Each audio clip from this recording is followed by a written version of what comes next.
Chapter 24:13. Puff, Xue Xue plunged into the pile of fallen leaves. Hongyao glanced at it and looked at its exposed snow-white tail with disdain.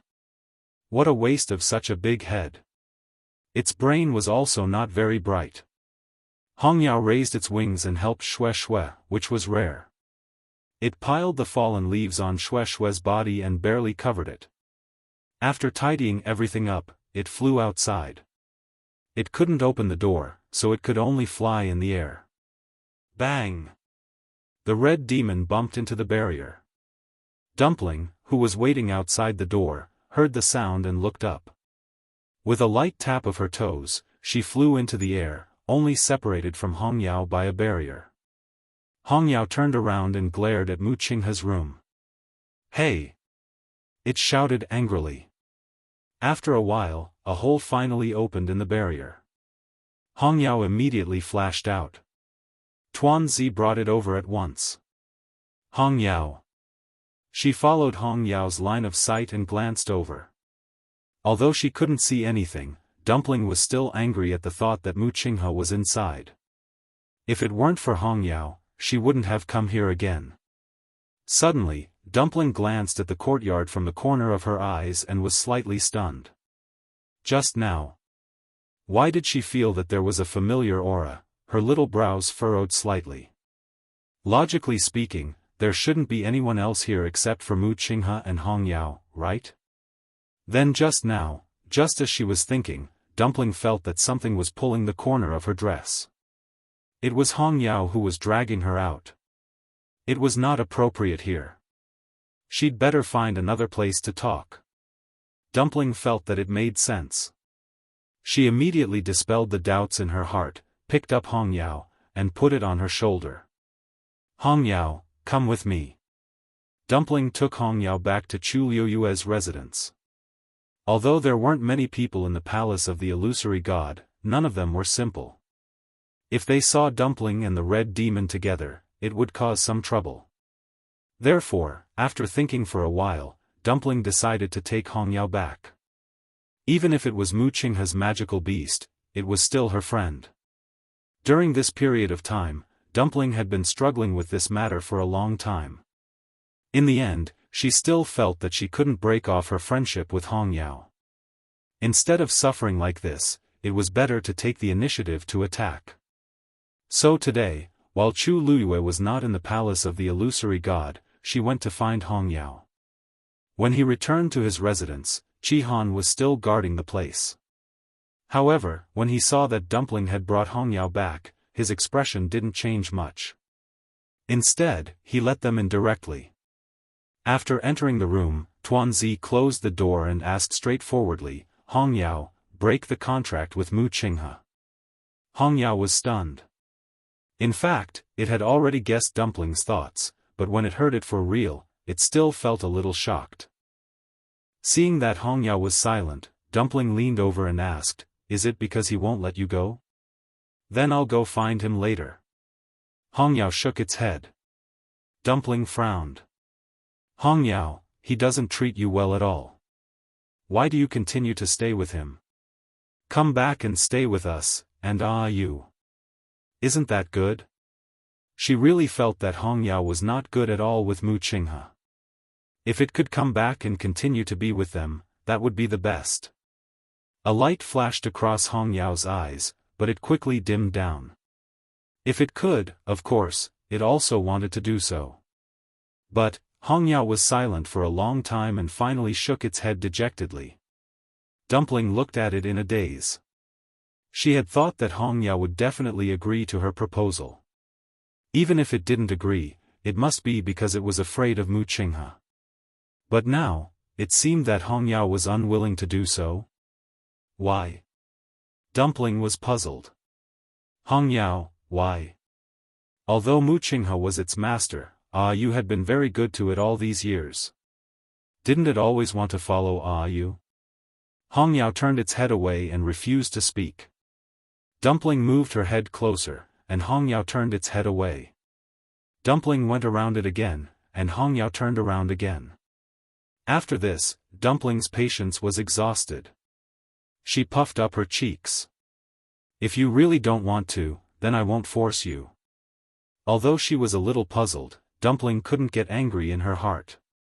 Last time, Hongyao found out about what happened in the illusionary god sea. It could be seen that Hongyao still treated Yu the same as before. But for some reason, it refused to agree to leave Mu Qinghe. Even though it was clearly very angry with Mu Qinghe, it didn't matter. But what exactly happened to you all these years? You can tell me, right? Dumpling sat down on the stool opposite Hongyao. Also, Hongyao, did you already know that Mu Qinghe betrayed Yu back then? Hongyao immediately shook its head frantically. How could it do this to Yu? Dumpling stared at it closely. You're his contractual fiend. You should know something, right? Hongyao's eyes flashed with a hint of struggle. Qihan stood outside the door. The illusionary god palace was as cold and lonely as ever. His eyes were deep, and the scar on his face added a bit of coldness to him. No one knew what he was thinking. Bang! The sound of the door being opened was heard. Qihan turned around and saw a green shadow flying out quickly. Then, Dumpling also ran out, stood by the door, and shouted, "Go away. Don't come back if you leave. I won't talk to you anymore." Her small face was flushed red with anger, and her grape-like eyes were filled with glistening tears. Qihan frowned. Did she quarrel with Hongyao? Chapter 24:14. Hongyao didn't even look back. In the blink of an eye, it disappeared. Dumpling stood there alone, holding the door frame with one hand. She pursed her lips, raised her hand, and wiped away her tears. Then, she turned around and went back into the house. Bang! She slammed the door shut without hesitation. Obviously, she was very angry. Qihan frowned even more. When they came back together, everything was fine. How come in the blink of an eye? He hesitated for a moment, then walked over and knocked on the door. Dumpling? Since his master wasn't around, he had to take care of her. After a short silence, a sobbing sound came from the room. Woo-woo, Qihan paused. After thinking for a while, he swallowed the rest of his words and continued to guard the door.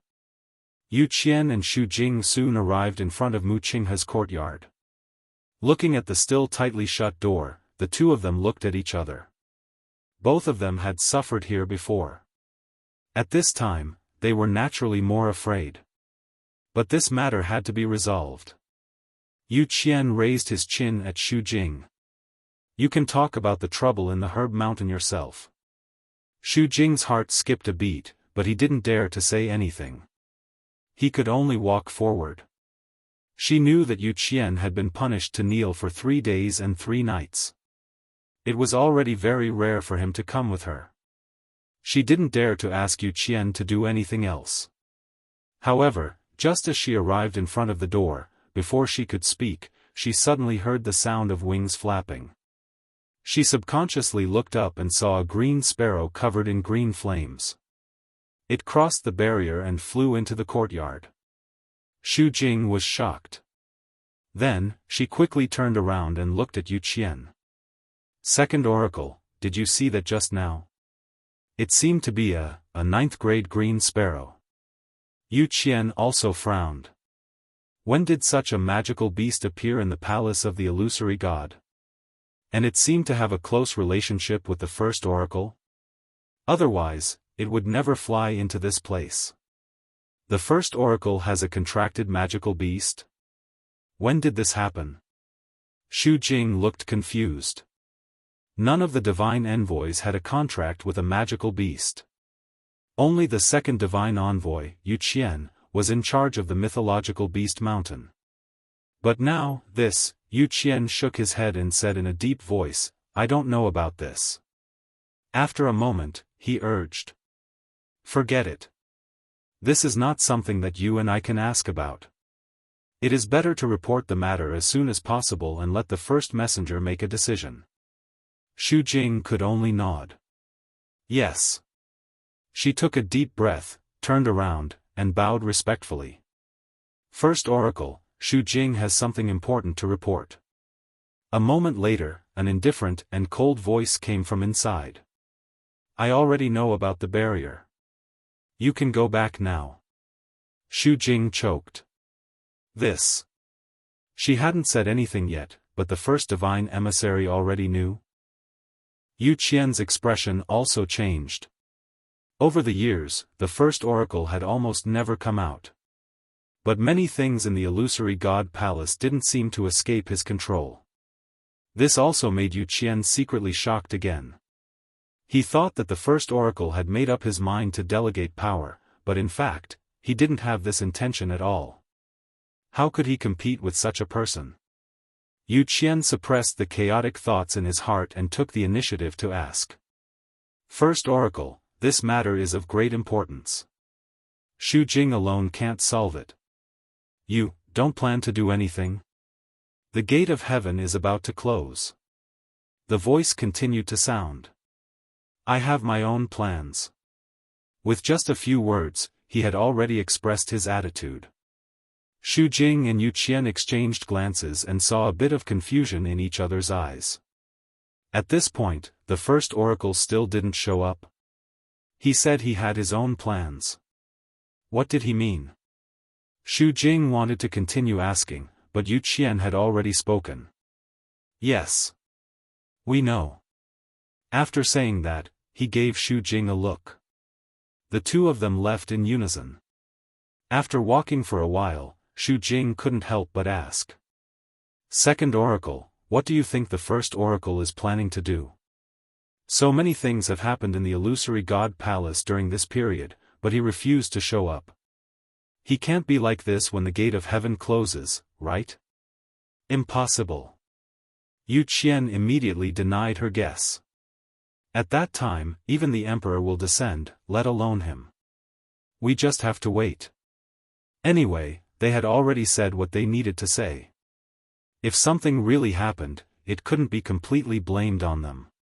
Hearing that name, Xu Jing suddenly felt a deep sense of respect and fear. Immediately, she suddenly thought of something and asked hesitantly. By the way, there's something.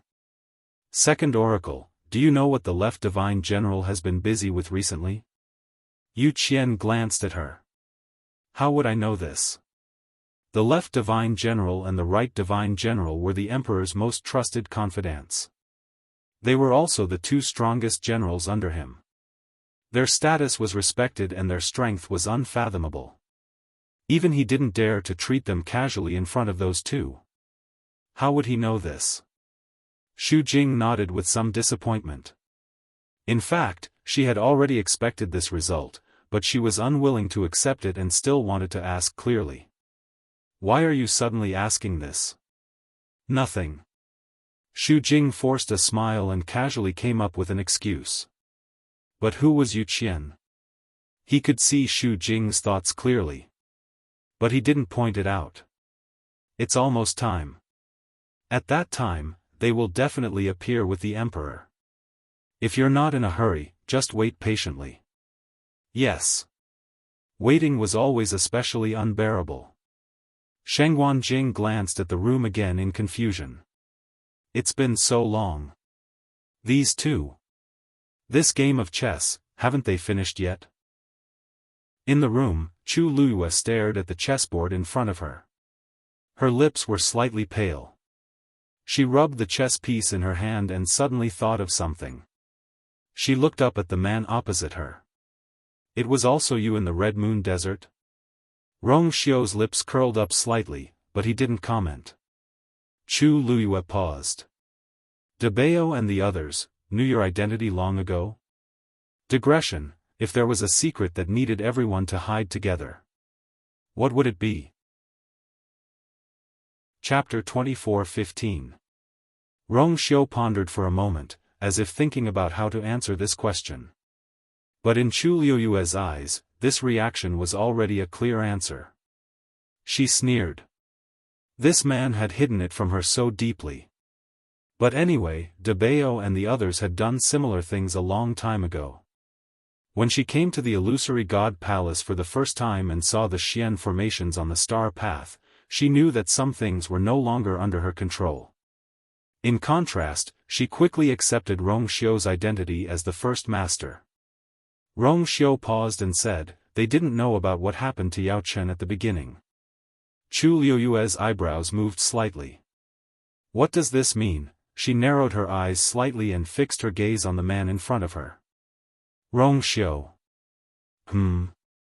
Why are you suddenly telling me this at this time? Chu Liyue asked softly. First Master, if Rong Xiu didn't take the initiative to say it, she probably would never have thought of it. It didn't seem to matter even if these things were to be buried under the dust of time. But he still said it, and at this time. Rong Xiu smiled. There are some things that you will know eventually. In the past, he didn't want her to know and did everything possible to hide it. But now, he still had to say it. Rong Xiu thought of something and a layer of darkness covered his eyes. Bright flowing lights flickered and were reflected in his eyes, silently gathering. Chu Liyue couldn't see through it. Rong Xiu was very thoughtful. Although she thought the same as this man most of the time, when he didn't want to show anything, no one could see through his thoughts. Including her. Rong Xiu suddenly asked, aren't you angry? Chu Liyue rested her chin on one hand and rubbed the chess piece thoughtfully with the other. Why should I be angry? Although you hid it from me, didn't you tell me now? She was actually not particularly concerned about this matter. Because she knew that he would never hurt her. This was an absolute certainty that came from the depths of his heart, a will that was even engraved in his bones and blood. But after this round, you have to answer all my questions truthfully. Rong Xiu's lips curved up. Of course. Chu Liyue made up his mind and finally put down the chess piece in his hand. Time passed. These two children haven't come out yet. Are they planning to wait until the divine gate closes? In the courtyard, Shengguan Jing sat on a stone bench, speechless.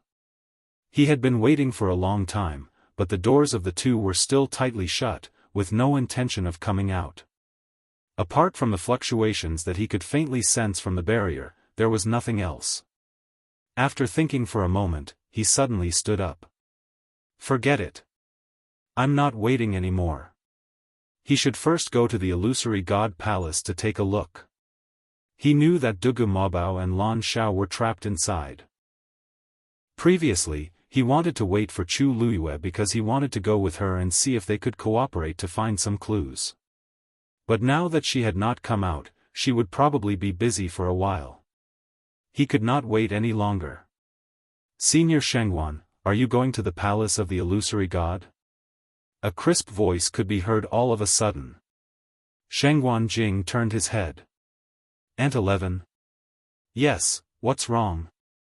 Aunt 11 thought for a moment and shook her head.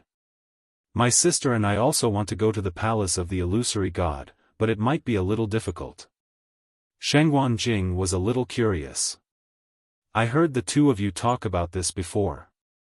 Why? Are you curious about what it's like inside? Why don't I come back later and tell you about it? Aunt 11 shook her head. No. It's just. She was not curious. She just wanted to go in. But this feeling was really hard to describe. She pursed her lips. Then I wish you the best. Shengguan Jing did not think too much about it.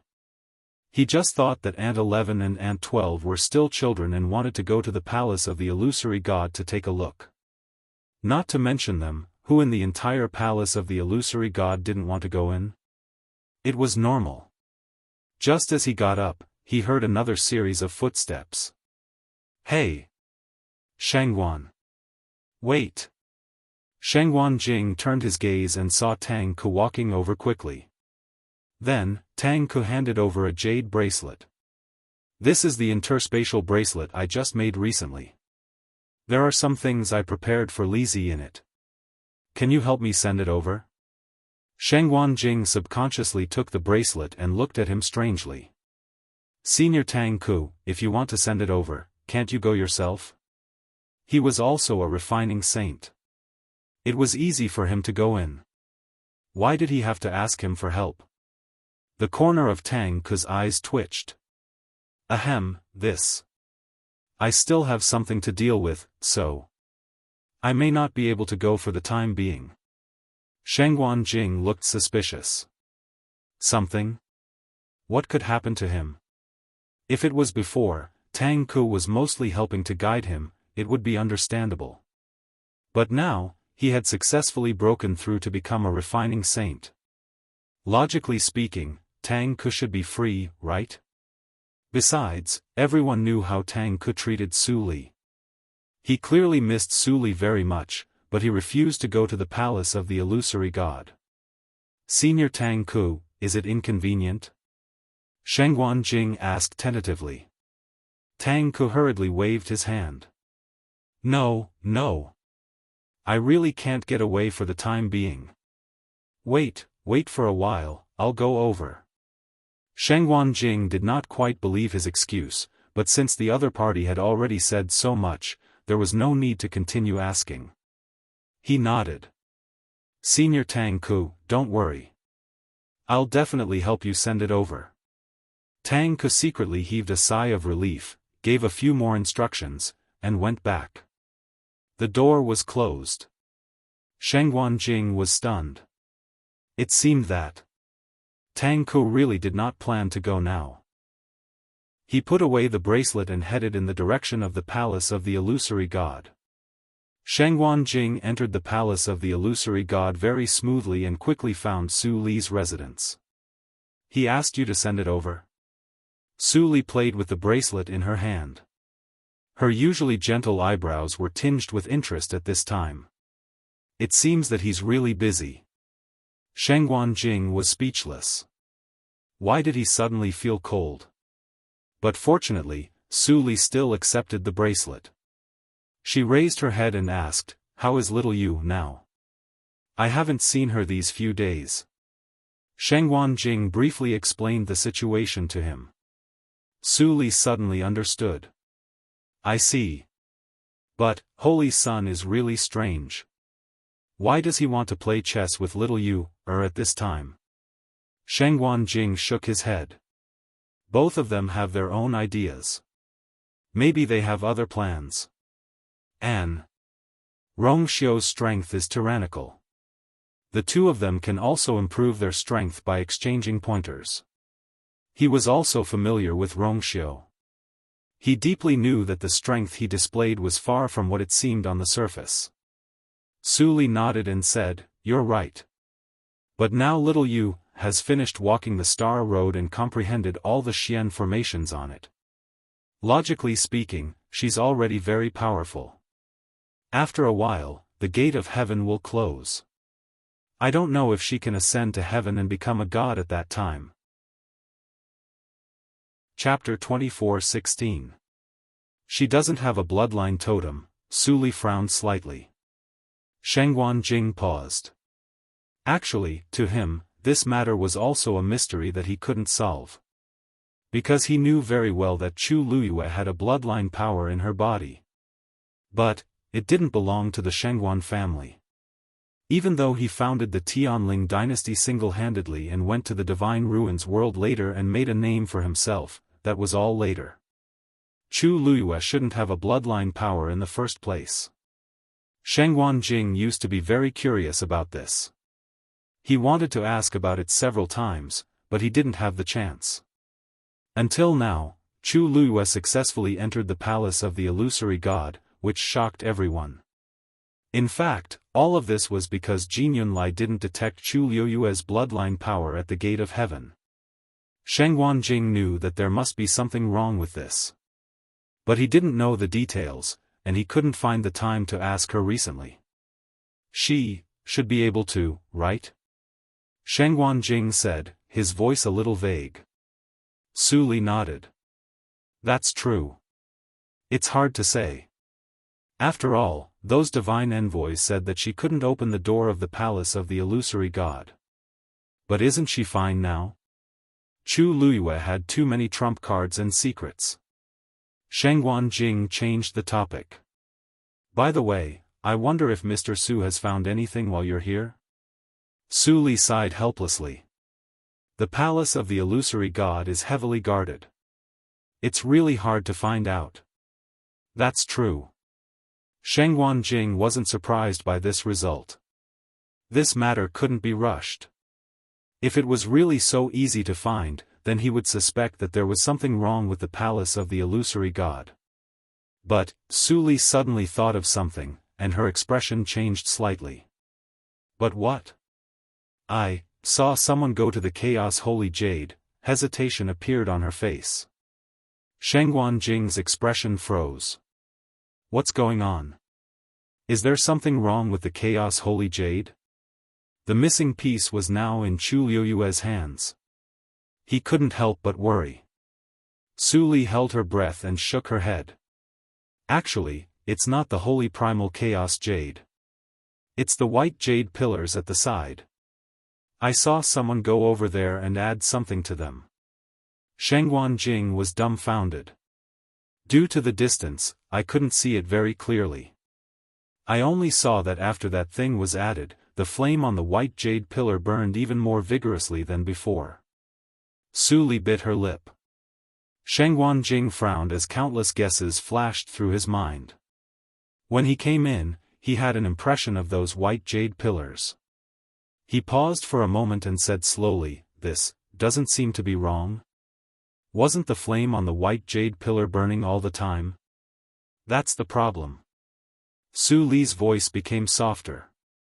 "I've already asked Xiao Ran before, and he said that these white jade pillars were indestructible 10,000 years ago. There is no need to add anything at all." "You mean this?" Xiao Ran, who was lying lazily in his courtyard, paused when he heard the two's question. He sat up with a toothpick in his mouth. "Yeah, it's always been like that." He raised his chin and looked in the direction of the illusory god palace's main hall. The chaotic holy jade is closely related to the divine master. The flame on those white jade pillars was also nourished by the divine master's own divine power. That's why it hasn't been extinguished for 10,000 years. Is there a problem? Shengguan Jing and Su Li looked at each other.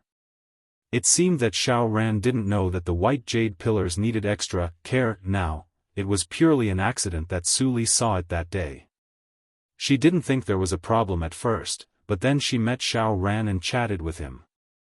When she heard Xiao Ran's words, she knew that something was wrong and immediately suppressed the matter. When she asked again today, as expected, "What's with your expressions?" Xiao Ran bit the toothpick and looked back and forth between the two. Everyone in the illusory god palace knows about this. "Oh, right, you just came here not long ago, so it's normal that you don't know about this." Su Li showed a look of understanding, and her eyes darkened. "I see, in that case, there really was a problem." At this moment, a gust of wind blew. Something fluttered down from the sky. Su Li looked up curiously and reached out to catch the thing. She was stunned. This was a peach blossom. It was pinkish white, with pink petals and a swaying stamen. It was just right. Su Li was wondering where this thing came from when Xiao Ran suddenly stood up and looked at the peach blossom in her hand in shock. How could this be? Su Li and Shengguan Jing were both puzzled. What's wrong? Is there something wrong? It was just a peach blossom. Although it was a little strange that it appeared here, there didn't seem to be such a big reaction, right? Xiao Ran stared at the peach blossom and reached out to take it. Soon, the pinkish-white color on it gradually faded. A wisp of golden and black intertwined. Seeing this change, the expressions of the two beside him changed. This was obviously not a real peach blossom. Xiao Ran looked up in a certain direction and frowned. This. Could it be? Because the gate of heaven is about to close? This was a peach blossom in the abandoned garden. But why would it be blown here? He remembered that Chu Liyue had mentioned this to him before. At that time, he only said not to be too involved with it, but now, it seemed that there was a problem with the abandoned garden. Xiaoran. Xiaoran. Su Li waved her hand in front of Xiaoran. Only then did he come back to his senses. His expression was still complicated. Don't ask any more. This matter. Don't mention it again. The two of them exchanged glances. Originally, they wanted to find out more information, but seeing Xiaoran like this, it was obvious that he wouldn't say anything. Okay. Everyone was smart. There was no need to say anything else. Soon, they reached a consensus and stopped talking about this matter. Xiaoran asked again, by the way, where's that girl? He hadn't seen her for a long time. Shengguan Jing answered casually, she's playing chess. Xiaoran was speechless. What time is it now? How can he be so free? He looked at the sky and said, it's almost time. It's almost time. Don't forget to remind her to come back. This is the only chance to ascend to the heavens and become a god in 10,000 years. After Su Li and Shengguan Jing responded, they quickly left. Xiaoran lay down again and picked up the peach blossom in his hand. The wind blew and turned it into powder silently. He frowned and sighed softly after a long time. Half a month passed in the blink of an eye. In the blink of an eye, there were only 3 days left before the gate of heaven closed. The atmosphere in the illusory god palace was extremely tense. Everyone was waiting for that day to come. Wu Yao stood in front of the gate of heaven with his arms crossed in front of his chest, staring at the gate of heaven in front of him. Suddenly, a voice sounded, "Why are you still here?" Chapter 24:17. Wu Yao turned around and saw a familiar face. The corners of his lips twitched as he smiled. Oh, why is the 11th oracle here? He glanced outside the heavenly gate. No one had come up yet. It had been a year since the heavenly gate opened. Those who could come up would have come up long ago. Qiu Tong looked at him coldly. I should be the one asking you that. You've been coming here every day for the past few months. What do you want? He had been paying attention to Wu Yao for a long time. He didn't cultivate or go anywhere else. It was as if he was going to stay here forever. At first, Qiu Tong was worried that he wanted to do something, but after staring at him for a while, he realized that Wu Yao really didn't do anything. He just stood there and looked at the heavenly gate for an entire day or even a few days. The heavenly gate had been like this for 10,000 years. What was there to look at? Qiu Tong was unhappy about this. However, Wu Yao had never done anything out of line, so he couldn't be too harsh on him. But it was different now. Wu Yao had an innocent look on his face. I'm just here, in a daze. Can't I do that? Qiu Tong frowned. There was no sincerity in this answer. He took a step forward and said coldly. From today onwards, you can't. There were only 3 days left before the heavenly gate would close. A person like Wu Yao naturally couldn't stay here any longer. This was also the reason why he had come today. Wu Yao. I can't just stand here and watch. No. Then I'll stand further away. Qiu Tong's expression became even colder. Wu Yao wasn't stupid. He immediately raised his hand. Okay, I'll leave. He didn't want to fight with this oracle. It wasn't worth it. With that, he finally lifted his leg and left. Behind him, Qiu Tong's gaze was fixed on him, sharp and cold. Wu Yao scoffed in his heart, rubbed his fists, shrugged, and left. It wasn't until Wu Yao's figure completely disappeared from sight that Qiu Tong's expression softened. He came to the heavenly gate and looked outside. A silver bridge stretched all the way down to the dark and treacherous sea. The water was cold and wet. Vaguely, there seemed to be a faint smell of blood spreading with the wind. Qiu Tong frowned. It had been a long time since the banquet and Jiu Long's punishment in the illusionary god sea. But until now, they still hadn't returned. The first oracle had no intention of relenting. There were only 3 days left. Could it be that he had to continue waiting? He shook his head. Inside the room, on the chessboard, the black go pieces and the scarlet gold go pieces were fighting intensely. More than half of the chessboard had been filled. Chu Luiyue gently exhaled. This was not an easy match. Every ray of light and every chess piece on it contained an astonishing amount of power. Every time she placed a chess piece, she would have to endure an extremely harsh and even terrifying power. Even now, before the game was over, the energy in her body had already been exhausted. It was almost as if he could not hold on any longer. Even her hand, which was holding the chess piece, was trembling slightly. But the man opposite her did not say a word. His eyes were deep, and it was difficult to guess what he was thinking. Chu Luiyue thought for a long time, and finally chose a position. She raised her hand and placed a chess piece. Pack! The scarlet gold go piece had just landed when it was quickly and crazily torn apart by the terrifying power around it. In an instant, the go piece shattered.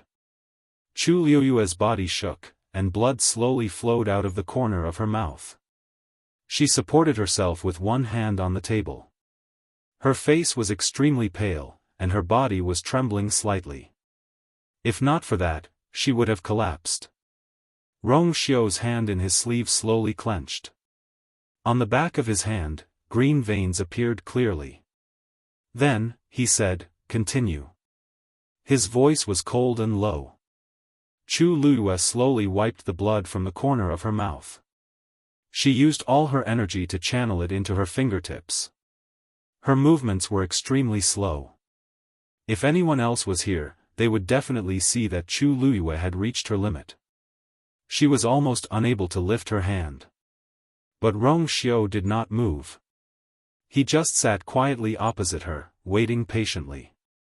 Chu Luiyue gritted her teeth and finally placed another chess piece. Clang! The sound of a zither suddenly rang out from her body. Chu Luiyue's eyebrows twitched. Then, she felt a wave coming from the interspatial ring on her hand. That was, the stones brought back from the god-slaying mound were agitated. She was shocked and opened her eyes slightly. Pack! Rong Xiu opposite her had placed another chess piece. Chu Luiyue looked up and her pupils shrank slightly. The black go piece had almost forced her into a dead end. There was no way to retreat. Another sound of a zither rang out. Chu Luiyue suddenly realized something. This was not the first 2 pieces of music. This was the last piece of music. She suddenly looked up at Rong Xiu. He said, "It's not over yet." In the god-slaying mound, the sky was dark and dark clouds gathered. A rough wind blew across the wilderness, stirring up the sand. Everything was foggy, as if covered with a layer of gauze. It was impossible to see clearly. There was no one here. It was as silent as a huge tomb.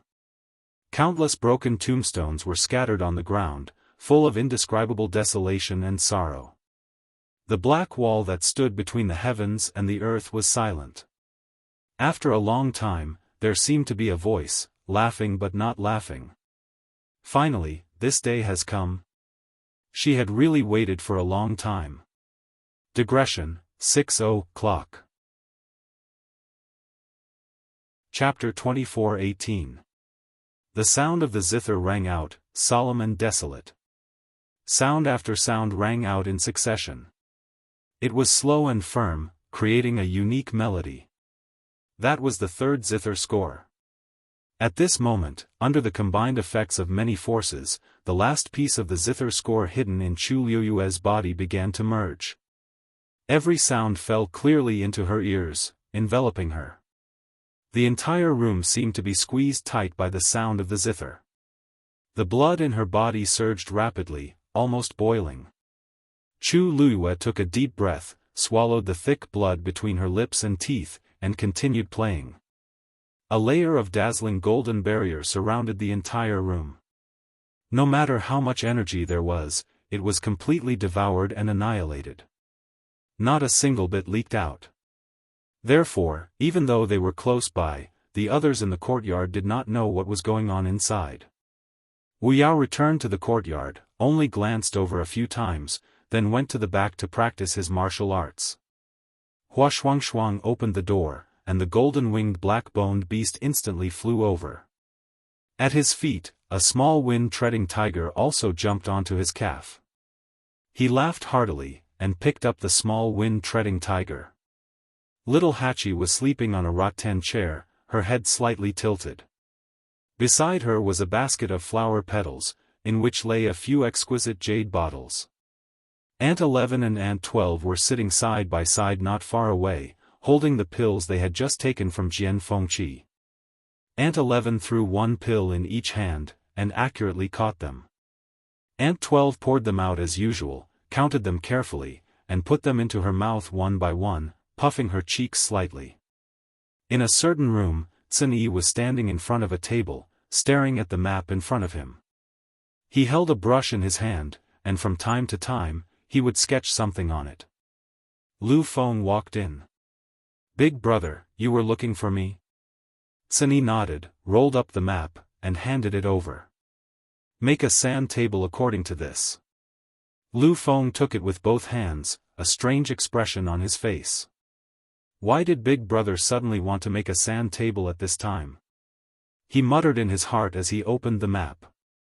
The lines were complicated, and extremely chaotic. Lu Feng was stunned for a moment, then she looked carefully. But when he looked at it, he saw a few words hidden under the layers of messy lines.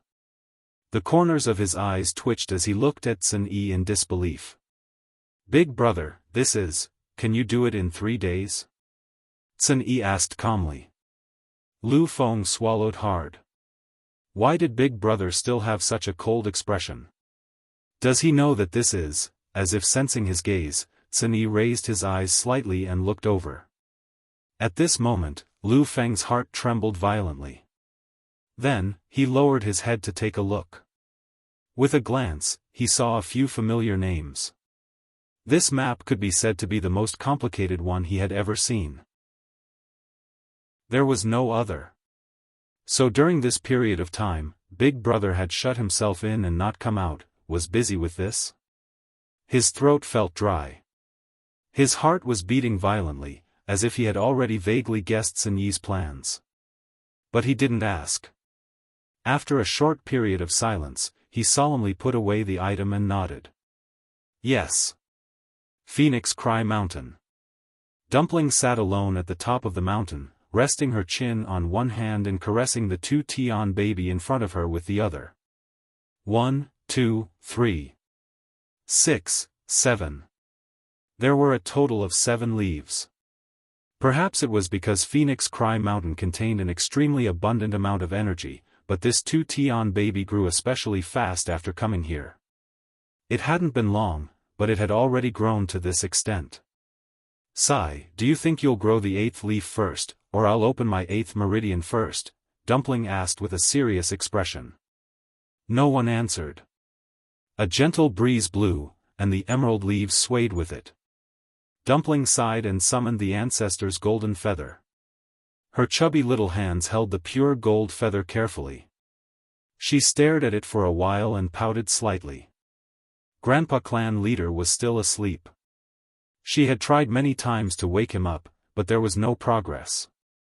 Dumpling guessed that she would have to wait until she opened her 9th meridian. She held the ancestor's golden feather and looked at it for a while.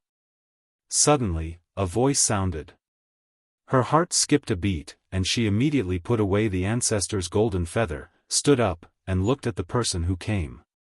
However, when she saw that it was Mao Zhen, she relaxed a little. Mao Zhen sized up Dumpling and secretly exclaimed. He had long known that Dumpling was sent here to cultivate, but he didn't know that she had improved so much in such a short period of time. The aura on her body was many times stronger than when he first met her. "Grandpa Mao Zhen?" Dumpling called out crisply. She knew that Mao Zhen had already been at Fengming Mountain for more than half a month, but because he had only been walking around nearby and did not go up the mountain, the two of them did not meet. Today was the first time they officially met. This call made Mao Zhen's heart burst with joy. Although Dumpling was from the Crimson Gold Sky Phoenix clan, her soft and cute appearance was too lethal. When had Mao Zhen ever been called grandfather by such a little kid? Hearing this, his entire heart melted, and even his expression became gentler and more amiable. Hey, hey! Good Dumpling! Mao Zhen replied, grinning from ear to ear. Dumpling asked curiously, Grandpa Mao Zhen, what are you doing here? Speaking of this, Mao Zhen's expression became slightly restrained. After a moment, he sighed softly. I came to pay my respects to the ancestors. Dumpling was stunned. When she reacted, her face was filled with shock. Ancestor? But this was Fengming Mountain. Chapter 24:19. Didn't the second divine envoy say that this used to be Ancestor Yi Ling's territory? Why would Mao Zhen come here if he wanted to pay respects to his ancestors? Looking at Dumpling's terrified expression, Mao Zhen held his forehead helplessly. Dumpling, don't think too much. It's just that the great phoenix dragon ancestor also died here. Oh.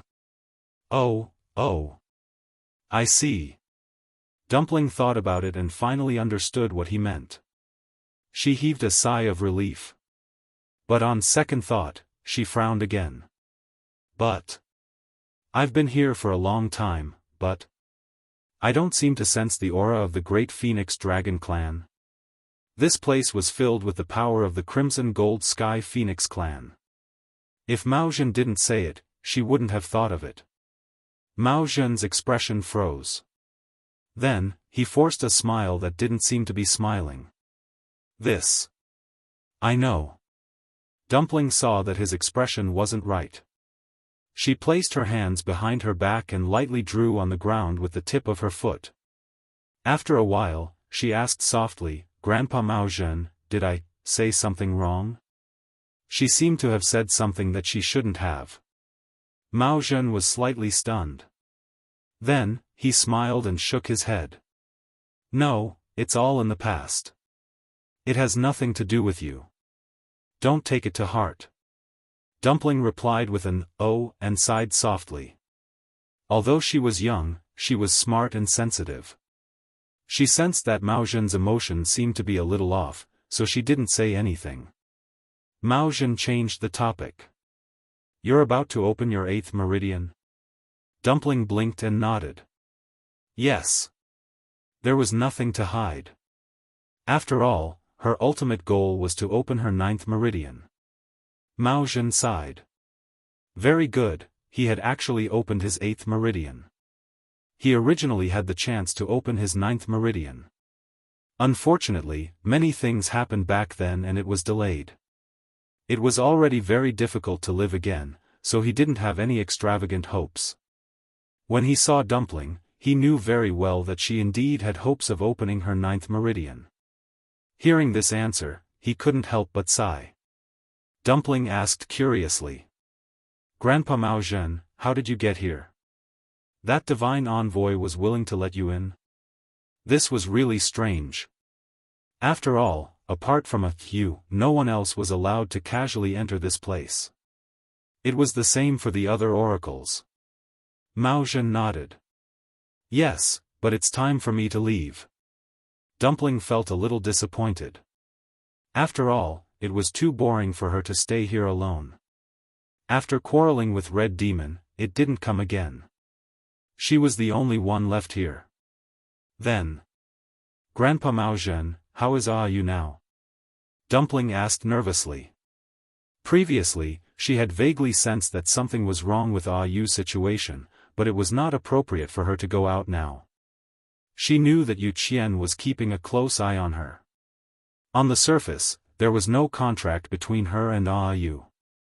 If she went now, it would definitely arouse suspicion. Mao Zhen was stunned. I haven't seen her in a while. But it should be pretty good, right? She had entered the illusory god palace. No matter what others thought, she was already standing at the very top. There was nothing for her to worry about. Dumpling pursed her lips. She knew that she couldn't get anything out of Mao Zhen. That's good, puff. Suddenly, a subtle sound came from Dumpling's side. She looked down in surprise, and her big grape-like eyes immediately widened. The heaven-wrecking holy seed had actually sprouted an 8th leaf. Just at that moment. Almost at the same time, she felt that there seemed to be a vigorous force in her body that suddenly stirred up a storm. Dumpling was shocked and subconsciously looked in a certain direction. What was going on with you? Why did her strength suddenly soar? All that was left in Chu Liuyue's ears was the sound of the zither.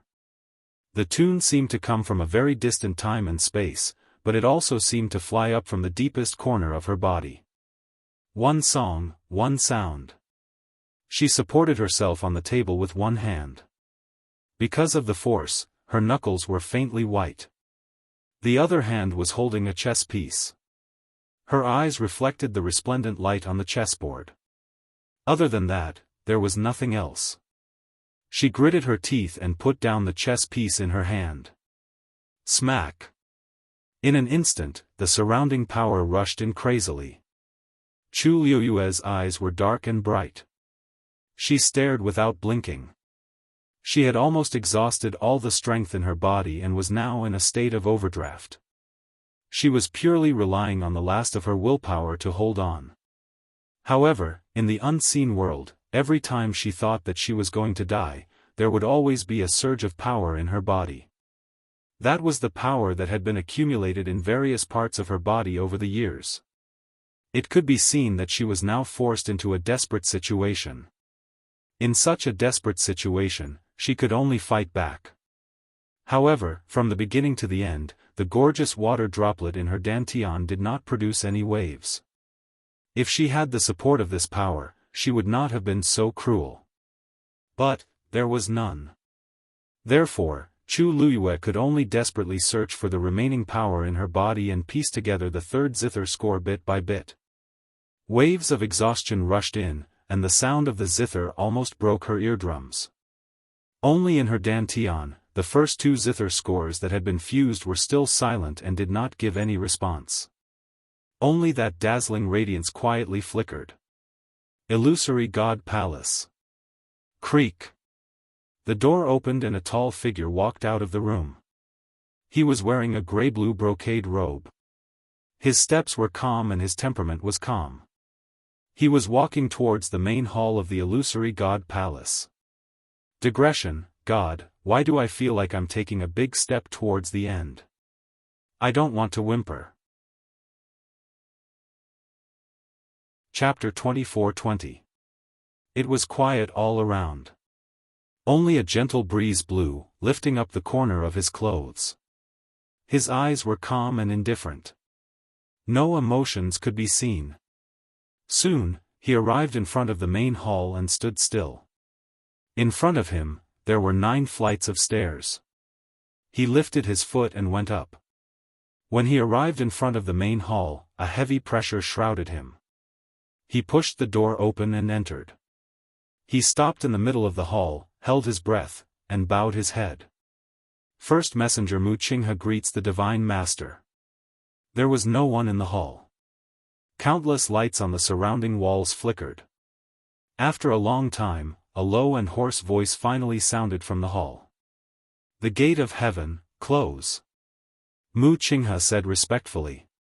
Yes, Divine Master. After that, he turned around and went outside the hall again. But this time, a heavy and majestic bronze bell appeared in the air in front of the main hall of the palace of the illusory god. He came in front of the bronze bell, and a ray of divine power flew out and hit it hard. Dong, the boundless and distant sound of the bell reverberated throughout the world. At this moment, all the creatures in every corner of the palace of the illusory god heard the sound of the bell. Herb Mountain. Xu Jing looked at the boundary with a faint green light not far in front of her and frowned. Hearing the sound of the bell, she suddenly raised her head and looked in the direction of the palace of the illusory god. The first messenger finally came in person and closed the door by ringing the bell. Then, she took a deep breath and headed in the direction of the palace of the illusory god. Only the celestial physician who was collecting herbs or practicing alchemy on the mountain peak in the distance looked up. They were nervous, excited, and uneasy. Lightning pool. A huge seal froze the lightning pool. It was silent. But looking down from the sky, one could still see the countless lightning pool that seemed to have frozen. Silver and gold intertwined, revealing a cold light. Mu Dongyu fixed her gaze, and then her figure flashed and disappeared from the sky above the lightning pool. At this moment, on the shore of the lightning pool, a tall figure stood quietly. It was Shijing. He stood on top of a black reef, holding a hammer in one hand and a fist in the other. His muscles bulged from head to toe, as if they contained endless power. And in front of him, the lightning pool was like a thick layer of ice, unmoving. Hearing the sound of the bell, Chi Han's expression froze, and he looked up. His face was colder than usual, and the scar on his face made him look even more severe. No one knew what he was thinking, but a dark color surged in his eyes, making it hard to fathom. The sound of the bell also spread to the courtyards of the illusory god palace. 12 Nyang stopped chewing, but half of her cheeks were still bulging. She looked up curiously. "Who is ringing the bell?" she asked in a small voice. Aunt 11 looked in the direction of the voice and squinted her eyes. Then, she raised her head and poured all the remaining pills into her mouth. This movement startled Aunt 12. "Sister, why are you eating in such a hurry?" Aunt 11 wiped her mouth and gave a concise explanation. "The divine gate is about to close. I'm afraid a storm is about to come." Aunt 12 heard this and subconsciously clenched the remaining pills in her hand. She asked nervously. Will that affect us?" Aunt 11 nodded with certainty. "Of course it will. After the divine gate closes, our master will enter the illusory god palace and ascend to the heavens. Of course it has a lot to do with us." Aunt 12 thought. Oh. Yes. We still have to cheer for our master. This could not be delayed. Thinking of this, she looked back. The door to that room was still tightly shut. Her hands moved at lightning speed as she stuffed the remaining pills into her mouth one by one. While chewing with great effort, she said in a muffled voice, I can't be a burden to our master." Mu Hongyu stood in front of the door, frowning slightly. This day had finally come, but there was still no progress on her master's side. After the fight with Mu Qinghe and Bailing in the illusory god sea, she and Chu Luiyue had not been there again. The other party was very strict. Even if she was now in the Mahayana realm, she could not do anything. During this period, Mu Hongyu had thought of many ways in private, but unfortunately, they were useless. They said that Diwu Zhangze was a traitor of the illusory god palace, so he would never be released. Anyone would treat a traitor like this, but how did he become a traitor of the illusory god palace? What exactly happened back then? "Hey, Hongyu." A familiar voice came. Mu Hongyu turned and saw Jian Fengqi walking out of the room, half leaning on the door frame, his posture lazy. "Can we discuss something?" Mu Hongyu raised her eyebrows. What? What was there to discuss between them? Jian Fengqi raised his chin, his peach blossom eyes glittering. "Haven't you broken through the Mahayana realm now? Then, take me to the illusory god palace, how about it?" Mu Hongyu snorted. "Do you really think it's so easy to enter that place?" Jian Fengqi meant that she should secretly take him in, but how could it be so easy? Besides, she was not very willing to do so. Jian Fengqi blinked his eyes, looking very elegant and charming. "Our little Hongyu is so powerful, you must have a way, right? Others can't, but you definitely can." Mu Hongyu crossed her arms, looked him up and down, and smiled meaningfully. Don't you have a good personal relationship with the first oracle? Why don't you go to him yourself? Isn't it better to go in openly than sneaking in? Jian Fengqi's expression froze. Then, he put away his folding fan, pressed his forehead, and smiled awkwardly. What a joke! Mu Qinghe could even do something to Chu Luyue, let alone him. Was he tired of living that he would throw his life away like this? Would it be easier to die, or would it be better to die in a better way? He did have a good relationship with Mu Qinghe in the past, but that was in the past. Not to mention other things, after he came to the illusory god palace, he had not even seen Mu Qinghe's face. If Mu Hongyu had not told him this, he would not have known that Mu Qinghe was the first oracle. Although Jian Fengqi had always felt good about himself, he still cherished his life very much. That was so many years ago. Maybe to him, it was a matter of his previous life. Jian Fengqi coughed and refused. Mu Hongyu snorted coldly. Because of the injustice she felt towards Mu Qinghe, Jian Fengqi was now an eyesore to her. Little Hachi stretched and got up from the recliner, muttering in a low voice, "What are you doing? So noisy." Suddenly, a tall figure walked over and stood in front of her. The tall figure cast a shadow that instantly enveloped her. Her beautiful eyes narrowed slightly, and her mind was still in a daze. Brother Yanqing. Chapter 24-21. Her voice was soft and gentle. At this moment, she was still rubbing her eyes with one hand and stretching her waist, revealing a slender and white waist. Against the dazzling and exquisite beaded tassels, it was even more clear and eye-catching. It was like a hand that could be easily grasped. Yanqing's hands behind his back slowly clenched. He looked away and his gaze fell on her face. She covered her face with one hand, only revealing a half-closed eye. Perhaps because she had just woken up, her eyes were still a bit watery. Charming and soft, yet clear and innocent. Like a gorgeous and fragile glass, but also like a flower in full bloom. No one could stop her beauty. Yanqing was stunned. Even if he was used to seeing this enchanting face, at this moment, the few vague syllables that came out of her red lips, at this moment, seemed to fall on his heart more clearly than the sound of the bell from the illusory god palace. A fierce blow. Suddenly, he didn't know where to look. Little Hachi didn't notice the subtle change in his expression and only looked at him blankly. At this moment, she came back to her senses and smiled. "Why aren't you saying anything?" Yanqing held his breath for a moment, his eyes lingering on her smile for a moment, then he said lightly, "Nothing, the gate of heaven is about to close. Seeing that you were still sleeping, I thought of waking you up." It was rare for him to say so much at once. Little Eight blinked and turned around to take a look. I was wondering why he would ring the bell in the middle of the day. She stood up lazily. Although she wasn't interested in these things, she knew very well that the closing of the gate of heaven meant that countless cultivators in the illusory god palace would try to ascend to the heavens and become gods. It would be very lively. She still wanted to see this. Yanqing was originally standing in front of the recliner. When little Hachi stood up, the distance between the two was instantly shortened. A warm and fragrant wind blew over. It was the smell of her body. Yanqing calmly took a step back.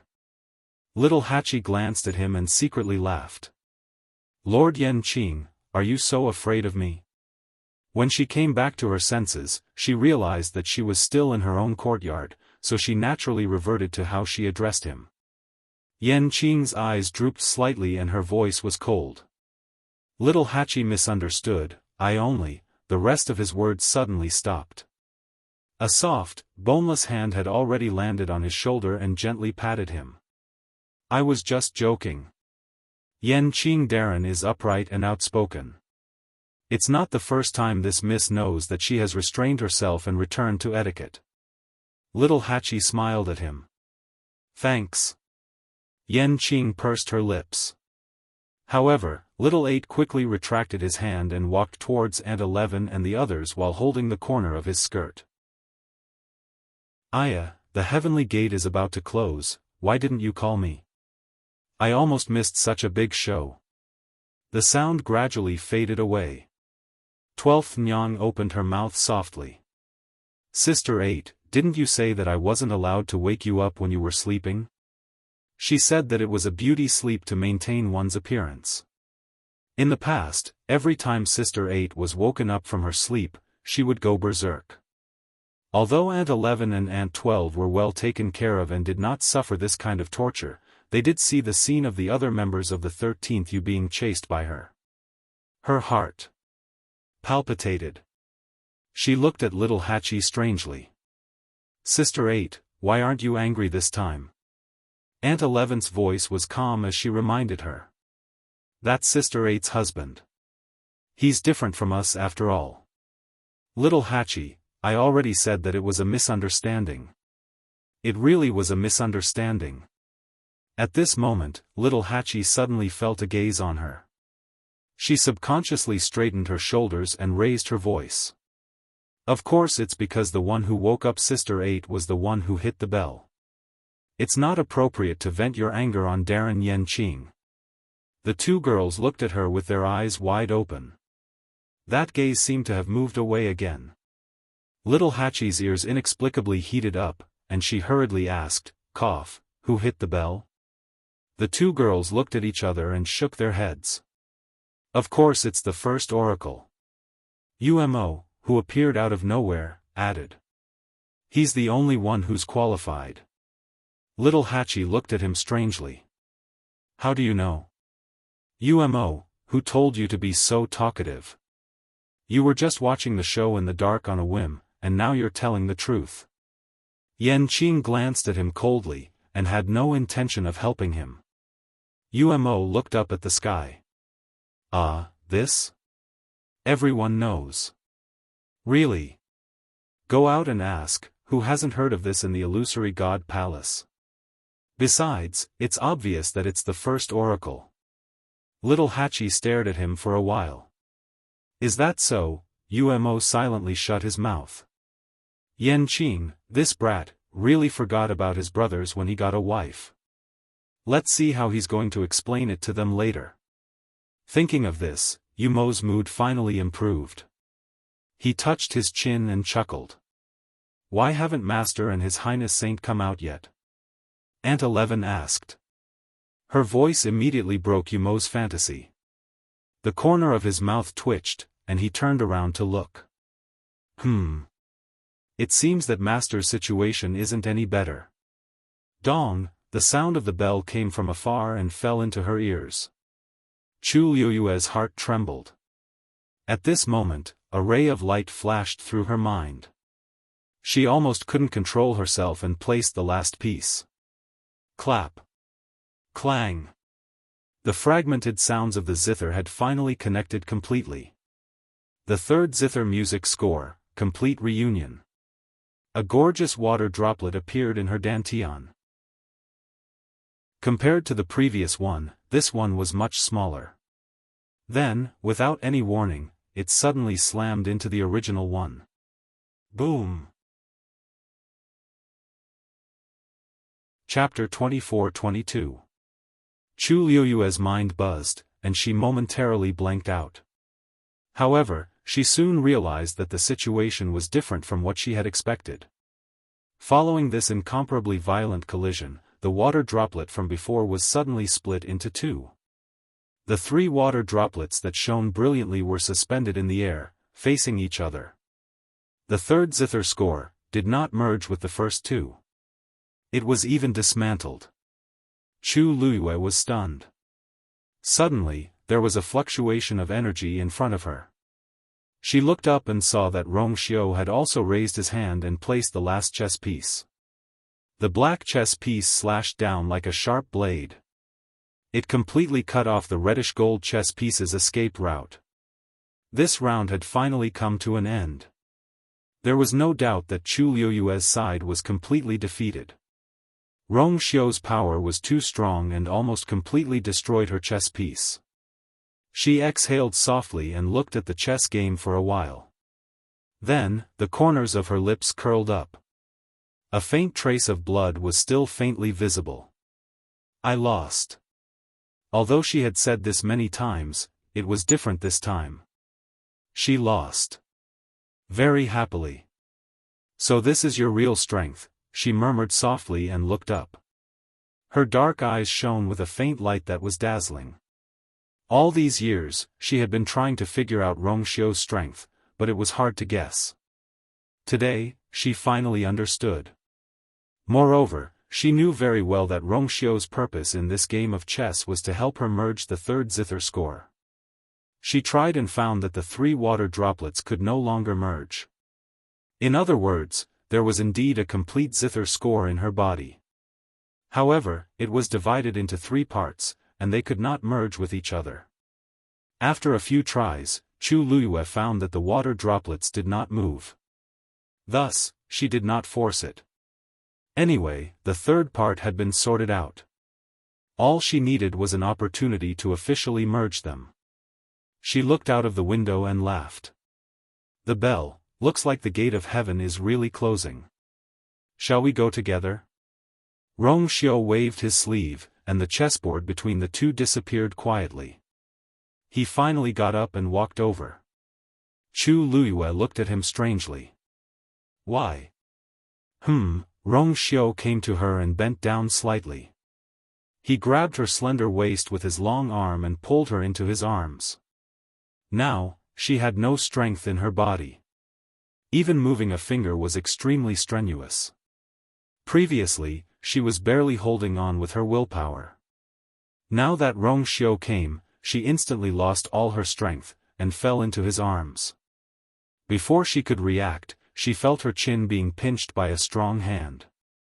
She was forced to raise her head, and his kiss had already covered the sky and earth. He hugged her very tightly, as if he wanted to crush her and melt her into his flesh and blood. It was the same with his kiss. It was as if there was a trace of almost uncontrollable madness. The taste of blood in his mouth caused him to tighten his grip. Then, he moved the hand that was holding her chin down and held her hand. Her slightly curled hand was effortlessly stretched open by him. His well-defined and powerful fingers passed through the gaps between her fingers and intertwined with hers. Then, Chu Luyue felt a warm and powerful force enter her body through her palm. She moved, as if she wanted to say something. But he held her even tighter. Chu Luyue was a little confused. Although she had lost more than half of her strength, now that the Guqin score was in her body, she only needed to recuperate for a while to recover. But Rongxiu, she rarely saw him like this.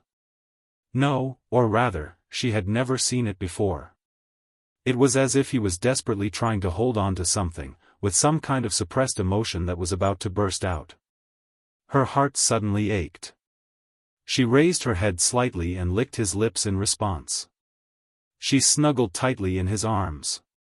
Even if her bones were about to be crushed by this force, she still wanted to give him more. Rongxiu. Rong-xiu, her syllables were blurred between her lips and teeth, broken and overflowing. I am, she said in a low and firm voice. This voice seemed to have finally woken Rongxiu up. His movements slowed down and became much gentler. He finally let her go and kissed her lips gently, between her eyebrows and the top of her head. A low and slightly hoarse voice came from the top of her head. You, wait for me in the illusory god palace. Chu Liyue's body was still a little weak. She held his arm and leaned on his firm and warm chest. Her nose was very familiar with the cold fragrance that made her feel at ease. She was a little confused, but she remembered that Rongxiu had said before that he would go to the illusory god palace with her, so she nodded. Okay. I'll wait for you. Creak, the door was opened from the inside. Everyone in the courtyard raised their eyes and looked over. Chu Liyue's figure came into view. Little Hachi was happy at first, then looked behind her and asked curiously. Master, where is His Highness the Holy Sun? Not coming? With that person's strength, it didn't seem difficult for him to enter the illusory god palace. Chu Luiyue said, "He's a little late. Let's go first." Perhaps it was because of the nourishment of Rong Xiu's power, her body had almost recovered in this short period of time. Her face and lips were originally very pale, but after being held in his arms for a while before coming out, it was basically not too obvious. So no one could see anything wrong with her. Chu Luiyue turned around and closed the door. From the corner of her eyes, she saw Rong Xiu standing in the room, quietly looking at her. The light from outside came in, reflecting half of his face in light and half in darkness. Half was immersed in the bright light, half was immersed in the cold. Like the intersection of light and darkness. Untouchable. Digression, 6:00. Chapter 24-23. Creak, bang. The sound of a door closing could be heard from afar. Chu Luiyue's heart shook as she looked back. Looking from afar, the divine heavenly gate that was shining brilliantly was slowly closing. At the same time, countless figures were heading towards the palace of the illusory god. The wind was blowing and the clouds were surging. Chu Luiyue slowly exhaled. To the palace of the illusory god. Those who were qualified to enter the palace of the illusory god were actually very few. But this didn't stop the cultivators from all over the palace of the illusory god from heading there. This kind of opportunity only came once every 10,000 years. Even if they couldn't participate, just looking at it from afar might be able to greatly improve their cultivation. As such, all of the cultivators present continued onward without hesitation. Chu Luiyue's steps were light and slow, neither fast nor slow. On the one hand, she wasn't in a hurry. On the other hand, she was still recovering her strength. The surrounding heaven and earth energy surged into her body silently, nourishing every inch of her flesh, blood, tendons, and bones. But the three parts of the zither score still showed no signs of merging. Behind her, Mu Hongyu and the others followed. On the way, they met many people who were obviously heading towards the palace of the illusory god. All kinds of gazes fell on Chu Luiyue and the others. Envy, jealousy, respect, unease, everyone knew that not only Chu Luiyue herself, but also the people around her, had obtained the qualification to enter the palace of the illusory god. How could they not think? At first, no one took her and the people around her who didn't have bloodline power seriously, but now, Chu Luiyue turned a blind eye to these gazes and just calmly walked forward. They quickly arrived at the gate of the palace of the illusory god. At this time, the fifth divine envoy, Ruan Jianfeng, was guarding the gate. The originally tightly shut door was now wide open. Many people had already gathered in front of the gate. Seeing Chu Luiyue and the others arrive, the crowd automatically parted to make a path. Chu Luiyue stepped in. Mu Hongyu followed behind her. The rest of the people stayed behind. Watching Chu Luiyue and Mu Hongyu walk in, little Hachi crossed her arms and sighed. "Sigh, I also want to go in." "Me too." And me." Two voices sounded at the same time. Little Hachi stared blankly at Aunt 11 and Aunt 12 who were standing side by side behind her. At this moment, the two girls were staring at the illusory god palace in front of them. If it wasn't for Ruan Jianfeng guarding the door, the two of them would have already rushed in. Little Hachi's mouth twitched. She was just casually saying it to express her sincerity, but these two? Why did it seem like they really wanted to go in? She looked in the direction of their gazes. The door was wide open. Walking straight ahead was the holy jade of primal chaos and the white jade pillars that surrounded it. The primal chaos holy jade was dark and silent. At the top of the white jade pillar, a flame burned brightly. This doesn't seem to be wrong. That's the sacred primal chaos jade. Aunt 11 stared straight ahead, her tone was very certain. Little Hachi blinked. "Yes, what's wrong?" Aunt 11 didn't say anything else. Little Hachi was helpless and turned to look at Aunt 12. I said, looking at Aunt 12 who was holding her heart with her hands, her cheeks flushed red with yearning and envy. Little Hachi tactfully swallowed the rest of her words. Good. They were indeed twins. When faced with such a situation, their reactions were exactly the same. Well, Aunt 12 seemed to be more excited. But what's so good about the holy jade of primal chaos? Little Hachi's beautiful eyes turned. She leaned closer and asked in a low voice, Sister 11, Sister 12, what are you looking at? Can you tell Sister 8? Aunt 11 raised her hand. The holy jade of primal chaos is missing a piece. Aunt 12 nodded vigorously. Yes. It's missing a big piece. Little Hachi. I know, so? Could it be that they didn't know that their master had the armillary shield? That's impossible. I've been talking to them for a while now. Logically speaking, should have said everything I could say. She looked in that direction blankly for a few more times, but it was to no avail. After hesitating for a while, little Hachi decided to give up. She couldn't figure it out, she couldn't figure it out. She should just wait and see. Aunt 12 gently pulled Aunt 11's sleeve and asked softly, Elder sister, do you think we can defeat the fifth divine emissary? Little Hachi? Aunt 11 calmly shook her head. No. Aunt 12's eyes were filled with disappointment. Then it seems that we can't go in. Aunt 11 suddenly took out 2 jade bottles and handed one to Aunt 12. Fill your stomach first. Only then would you have the strength to fight. Although she didn't say the second half of the sentence, Aunt 12 instantly understood and immediately took the bottle. Little Hachi's eyelids twitched violently. The two of you, are you planning to fight the fifth messenger? 12th lady choked and swallowed a pill with difficulty. Her face was flushed red. What if? Master said that we can't let our guard down at any time. Little Hachi glanced at her faintly. So this is what she's learned from following her master? Don't think that I can't tell that the two of you are trying to force your way in. With her thoughts exposed, Aunt 12 looked at Aunt 11 for help. Aunt 11 was very calm. Not for the time being, we're not strong enough. Little Hachi, she didn't seem to be on the same frequency as these two. Did this mean that as long as they were strong enough, they would really have to fight?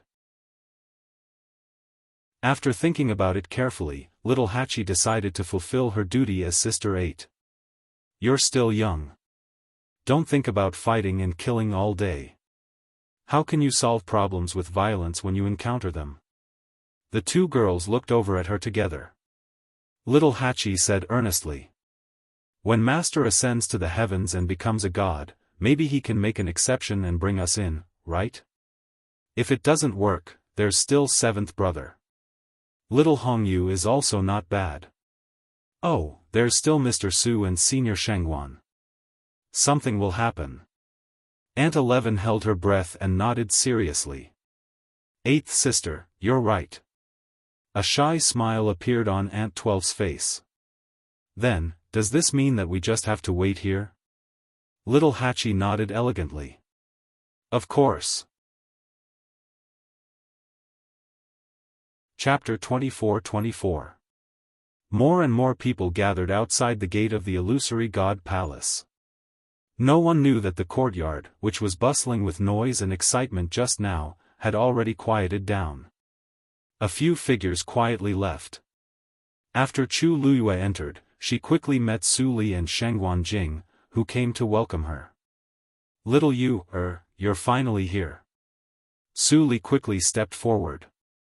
I was worried that you would be delayed because of the chess game with the saint. Chu Luyue smiled and raised her gaze, looking in the direction of the main hall of the illusory god palace. There, on the 9th step, a familiar figure was quietly standing there. Beside him, there was a huge bronze bell. Obviously, the sound of the bell just now came from there. She slowly said, the first divine envoy personally came out to ring the bell and close the door.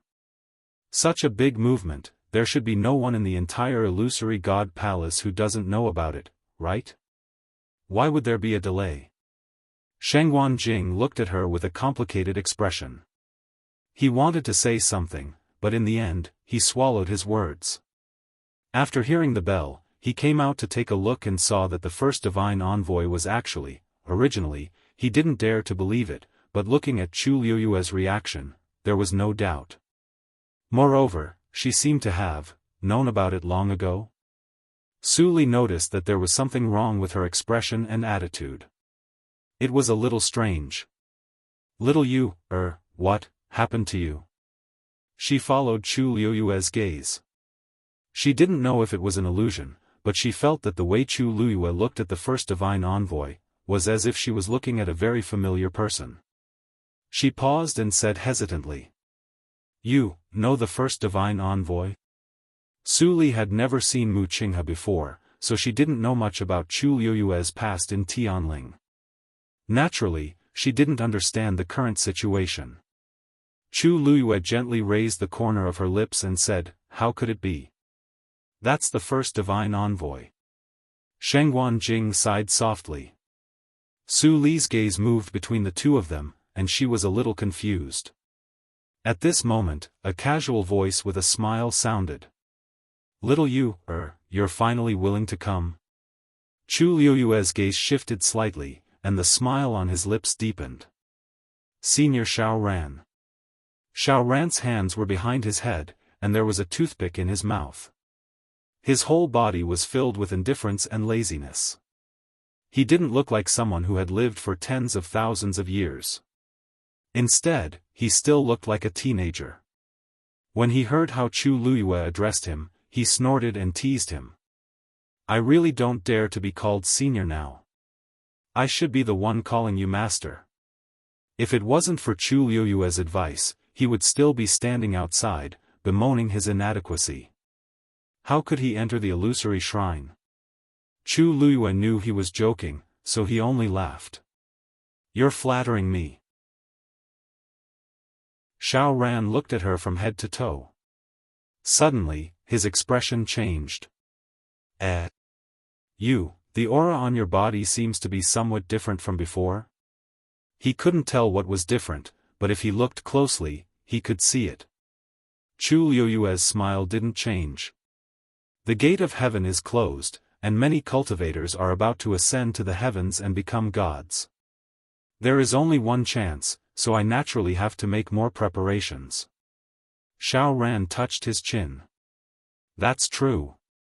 Although it had always been said that cultivators without bloodline totems would never be able to ascend to the heavens and become gods. But for some reason, he felt that Chu Liuyue had this hope. Maybe it was because she had done too many shocking things in the year she had been in the illusory god palace. Back then, everyone thought that she would be forced to leave after staying here for a month. But in the end? Not only did she stay until now, but she also openly entered the illusory shrine. Most of the people outside had bloodline totems, but in the end? They were still watching from the outside. So now Xiaoran was very suspicious of this matter. He even secretly felt that Chu Liuyue might really be able to ascend to the heavens and become a god this time. "Hey, I just heard you guys talking about the first divine envoy." Xiaoran looked towards the main hall of the illusory god palace and clicked his tongue. The first divine envoy hasn't shown his face for many years. Only such a big matter can invite him. At this moment, several figures appeared one after another at the bottom of the 9 steps of the main hall of the illusory god palace. Chu Liuyue narrowed her eyes slightly. She was familiar with most of them. "The other divine envoys have also arrived," she said softly. Xiaoran nodded. "Yes. According to the usual practice, all the divine envoys have to come." As far as the eye could see, Yu Qian and Jin Yunlai had already arrived. Xu Jing and Mu Dongyu were also behind them. There was also one more person that Chu Liuyue hadn't seen before. "Who is that?" she asked. Xiaoran took a closer look. "You mean the person next to the second divine envoy?" That's the third divine envoy, Fan Yunxiao. Chu Luiyue said, I don't think I've heard of this person before. The third divine envoy usually stays in the illusory god palace and is mainly responsible for the flow of water and accounts. It's normal that you haven't seen her before. Chu Luiyue raised her eyebrows slightly. So that's what the third divine envoy does. It's really interesting. Xiao Ran looked at her strangely. What's wrong? What's wrong? Nothing. I just suddenly thought of someone. Chu Luiyue thought of someone's chubby face. Our third divine envoy also likes to read accounts. It's just that I haven't seen him for a long time. I wonder how Sanson and the others are doing in the Peach Blossom dock. Xiao Ran nodded in understanding and laughed. I see. But it's not strange. The 13 divine envoys of the illusory god palace have their own duties. The third divine envoy, Chu Luiyue's heart suddenly skipped a beat. She suddenly looked up. What did you say? The illusory god palace has 13 divine envoys. Chapter 24-25. Her reaction made Xiao Ran feel strange. Yeah. Didn't I mention it to you before? He scratched his head. Oh, it's mainly because everyone in the Illusion God Palace knows about it, so I might have forgotten to tell you. Why? Is there something wrong? Chu Luiyue frowned slightly, but her heart was in turmoil. She knew that there were several god envoys in the Illusion God Palace, each with different duties, but she never thought that there would be 13 of them. How could it be so coincidental? Her 13 guard, also 13 of them. Something flashed across Chu Luiyue's mind. She wanted to grab hold of it, but it was too late when she reacted. No, nothing, she murmured and shook her head. She lowered her eyes slightly, hiding the emotions in her eyes. How could it be? Maybe, she was thinking too much. The 13 guard had been with her since she was young. They had accompanied her for more than 10 years. During this period, they had experienced many things together, even crossing life and death. No one knew the 13 guard better than her. But the 13 god envoys of the Illusion God Palace were powerful existences that had been here for more than 10,000 years. The difference was like heaven and earth. It should be a coincidence. Xiao Ran reached out and waved his hand in front of her eyes. Are you really okay? She didn't look like one at all. Chu Luiyue looked up. Her expression had returned to normal, and she smiled faintly. I'm really fine. I just remembered that, the 13 guard following me is also 13 people, so I thought it was a bit coincidental. Oh, is that so? Xiao Ran finally understood. That's true. But it seems that not all of your subordinates are here. Chu Luiyue nodded. A few of them stayed, at home. Peach Blossom Cove was indeed her home to a certain extent. I see. But it's a bit of a pity. Xiao Ran said with interest. I saw that the few of them that came to the Illusion God Palace are all very talented and have excellent performances. Not to mention others, just that Qihan alone comprehended all the Xian formations on the Star Passage not long after him and successfully entered the Illusion God Palace.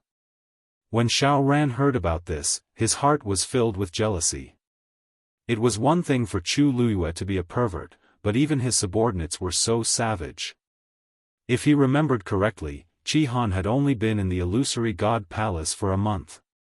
Compared to him, who had spent 10,000 years to finally understand the final profound formation under Chu Luiyue's unintentional guidance, the other party had won far too easily. Besides Qihan, her remaining subordinates were not to be underestimated either. Even if they didn't have a bloodline totem. Therefore, Xiao Ran's praise was sincere. Chu Luiyue's lips curved up. They are indeed very outstanding. The first divine envoy rang the bell and closed the door. The remaining divine envoys were also summoned and gathered at the plaza in front of the illusory god palace.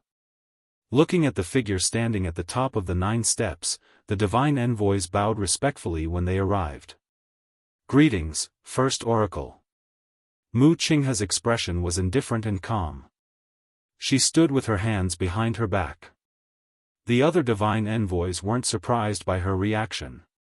The First Oracle's status had transcended, and she was the strongest person under the Divine Master. Naturally, she was different from them. However, a few people looked at the Yu Qian without batting an eyelid. All these years, the First Oracle had been in seclusion. Almost all the matters of the illusory god palace were handled by the Second Oracle. Many people secretly guessed that the Divine Master had given him power on purpose. It was also because of this that the Yu Qian's reputation and power had been rising all these years. Many people treated him no differently from the First Oracle.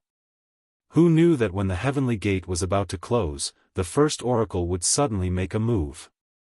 He didn't even leave the courtyard and taught the Yu Qian a great lesson. He made him kneel outside the door for 3 days and 3 nights. This slap was loud and clear. Although the people outside didn't know, the people in the illusory god palace were very clear about it. Who wouldn't be shocked? With this kneel, all the hard work the Yu Qian had done for the past few years was scattered. It also destroyed the fame and power he had painstakingly built up.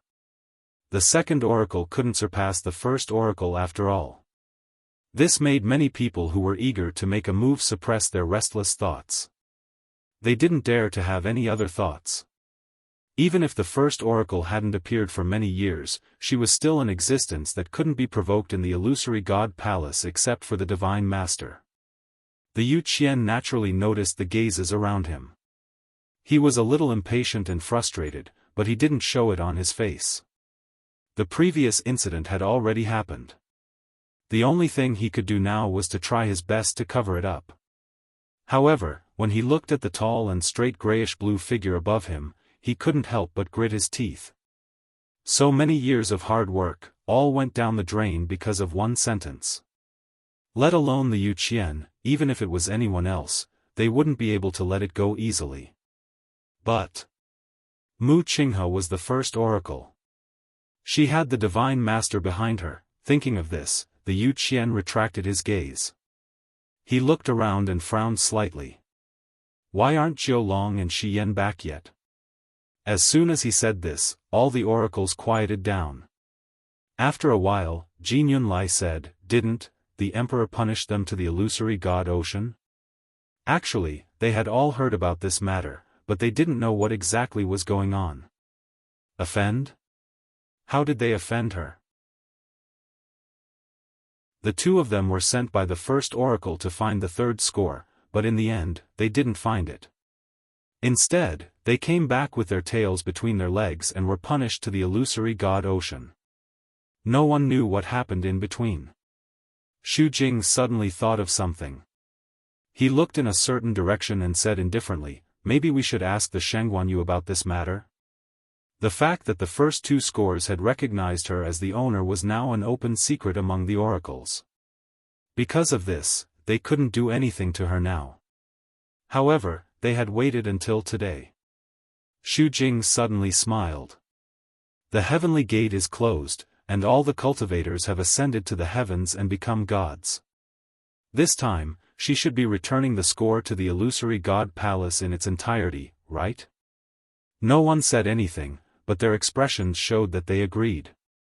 After all, it belonged to the illusory god palace.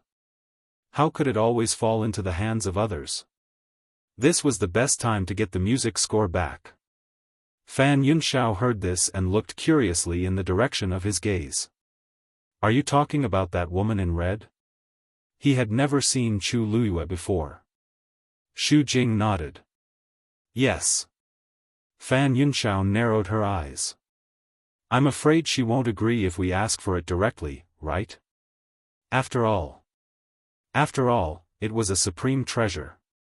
She had been in the illusory god palace for so long and hadn't returned it. Would she be willing this time? Xu Jing laughed. It's not up to her. Chapter 24-26.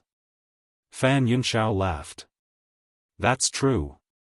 During this period of time, Chu Luyue had become famous in the illusory god palace. She had even completed the star path and entered the illusory god palace.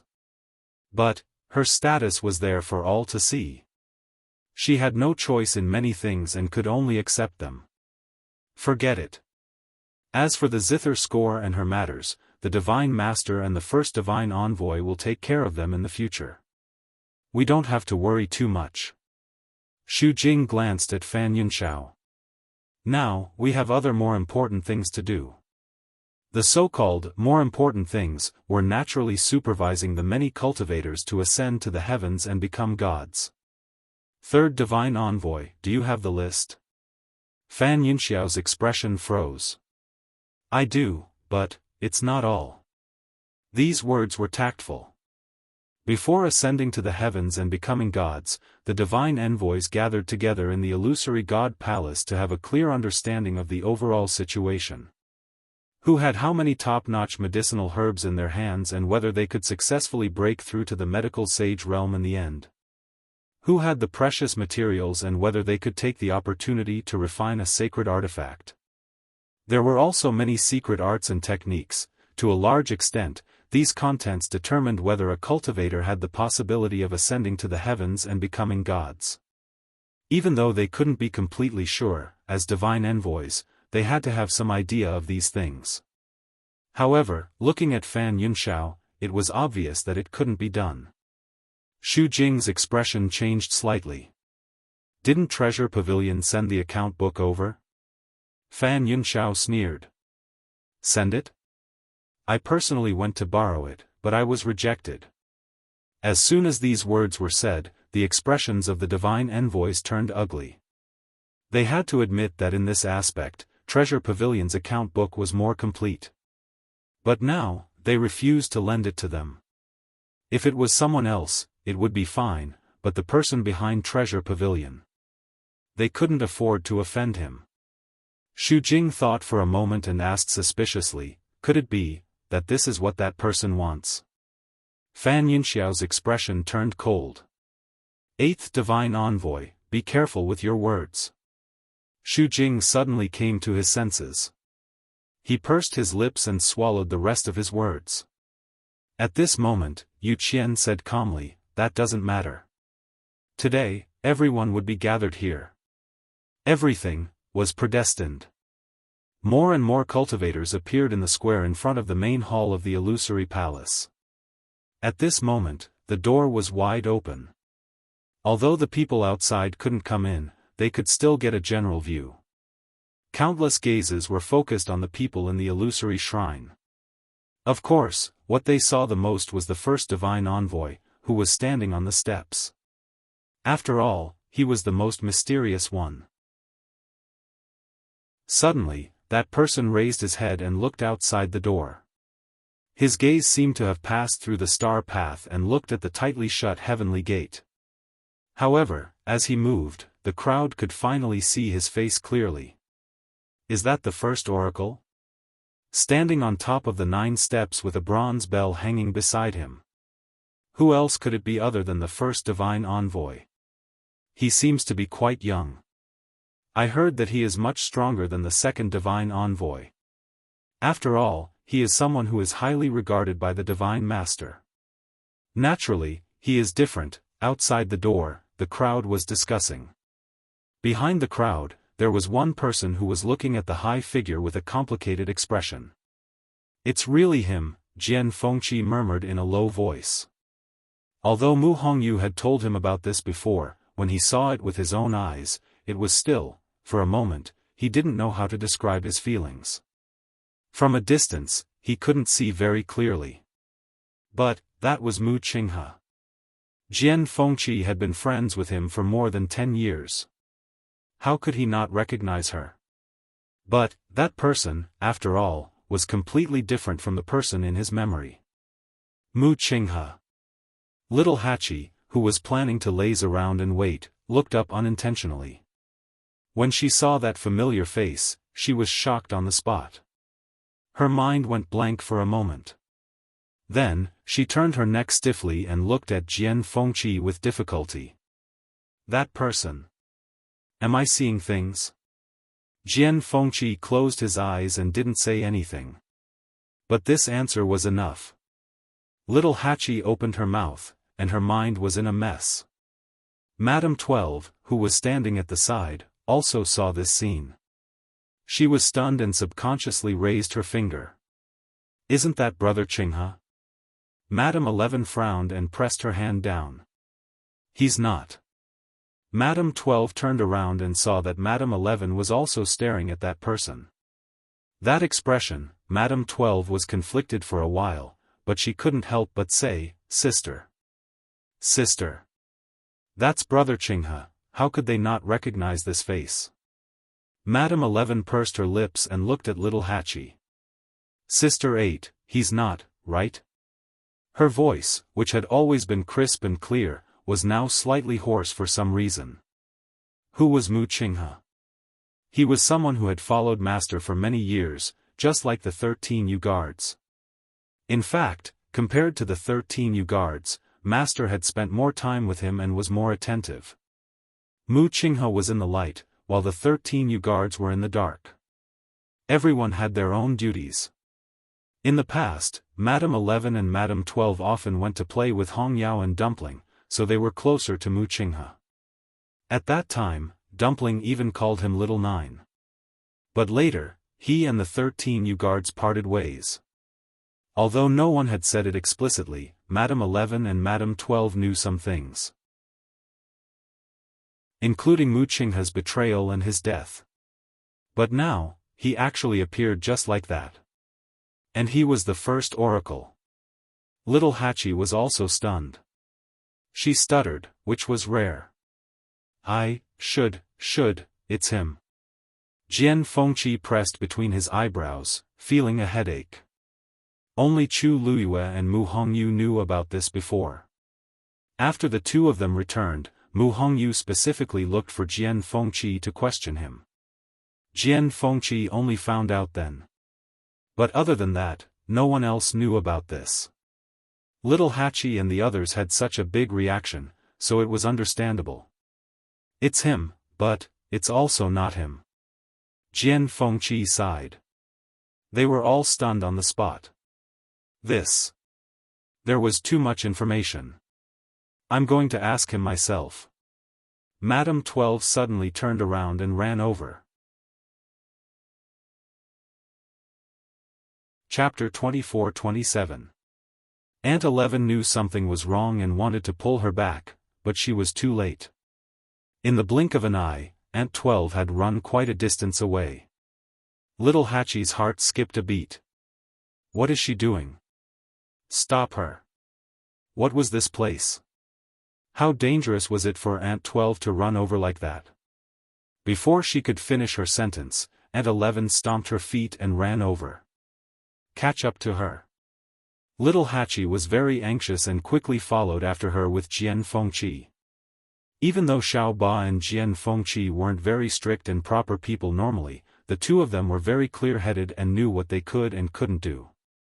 Even if they were really confused about Mu Qinghe, they could not go over at this time. However, there were too many people around and the two girls were running too fast. Jian Fengqi and Little Hachi could not catch up. Aunt 12 ran out of the crowd and went straight to the gate of the palace of the illusory god. When everyone saw this scene, they were all taken aback. What was going on? Was she trying to break into the palace of the illusory god? Ruan Jianfeng, who was guarding the gate, also saw this scene. His face darkened and he waved his sword to stop her. Whoosh! The bright light of the sword cut through the air and blocked in front of Aunt 12 instantly. The biting cold air was very oppressive. Who are you? How dare you break into the palace of the illusory god? Aunt 12 did not stop and was about to hit the sword.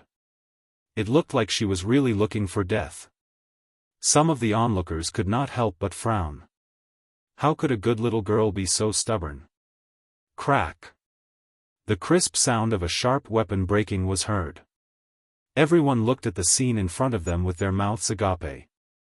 They almost thought that they were hallucinating. That little girl, with just a light twist of her little hand, broke the fifth divine emissary's sword. Yuan Jianfeng was also stunned.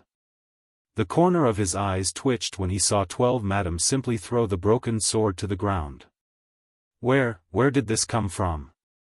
Seeing that Aunt 12 was about to go in, Yuan Jianfeng immediately stepped forward and shouted. How dare you! He personally came forward to stop her, and 12 Nyang had no choice but to stop.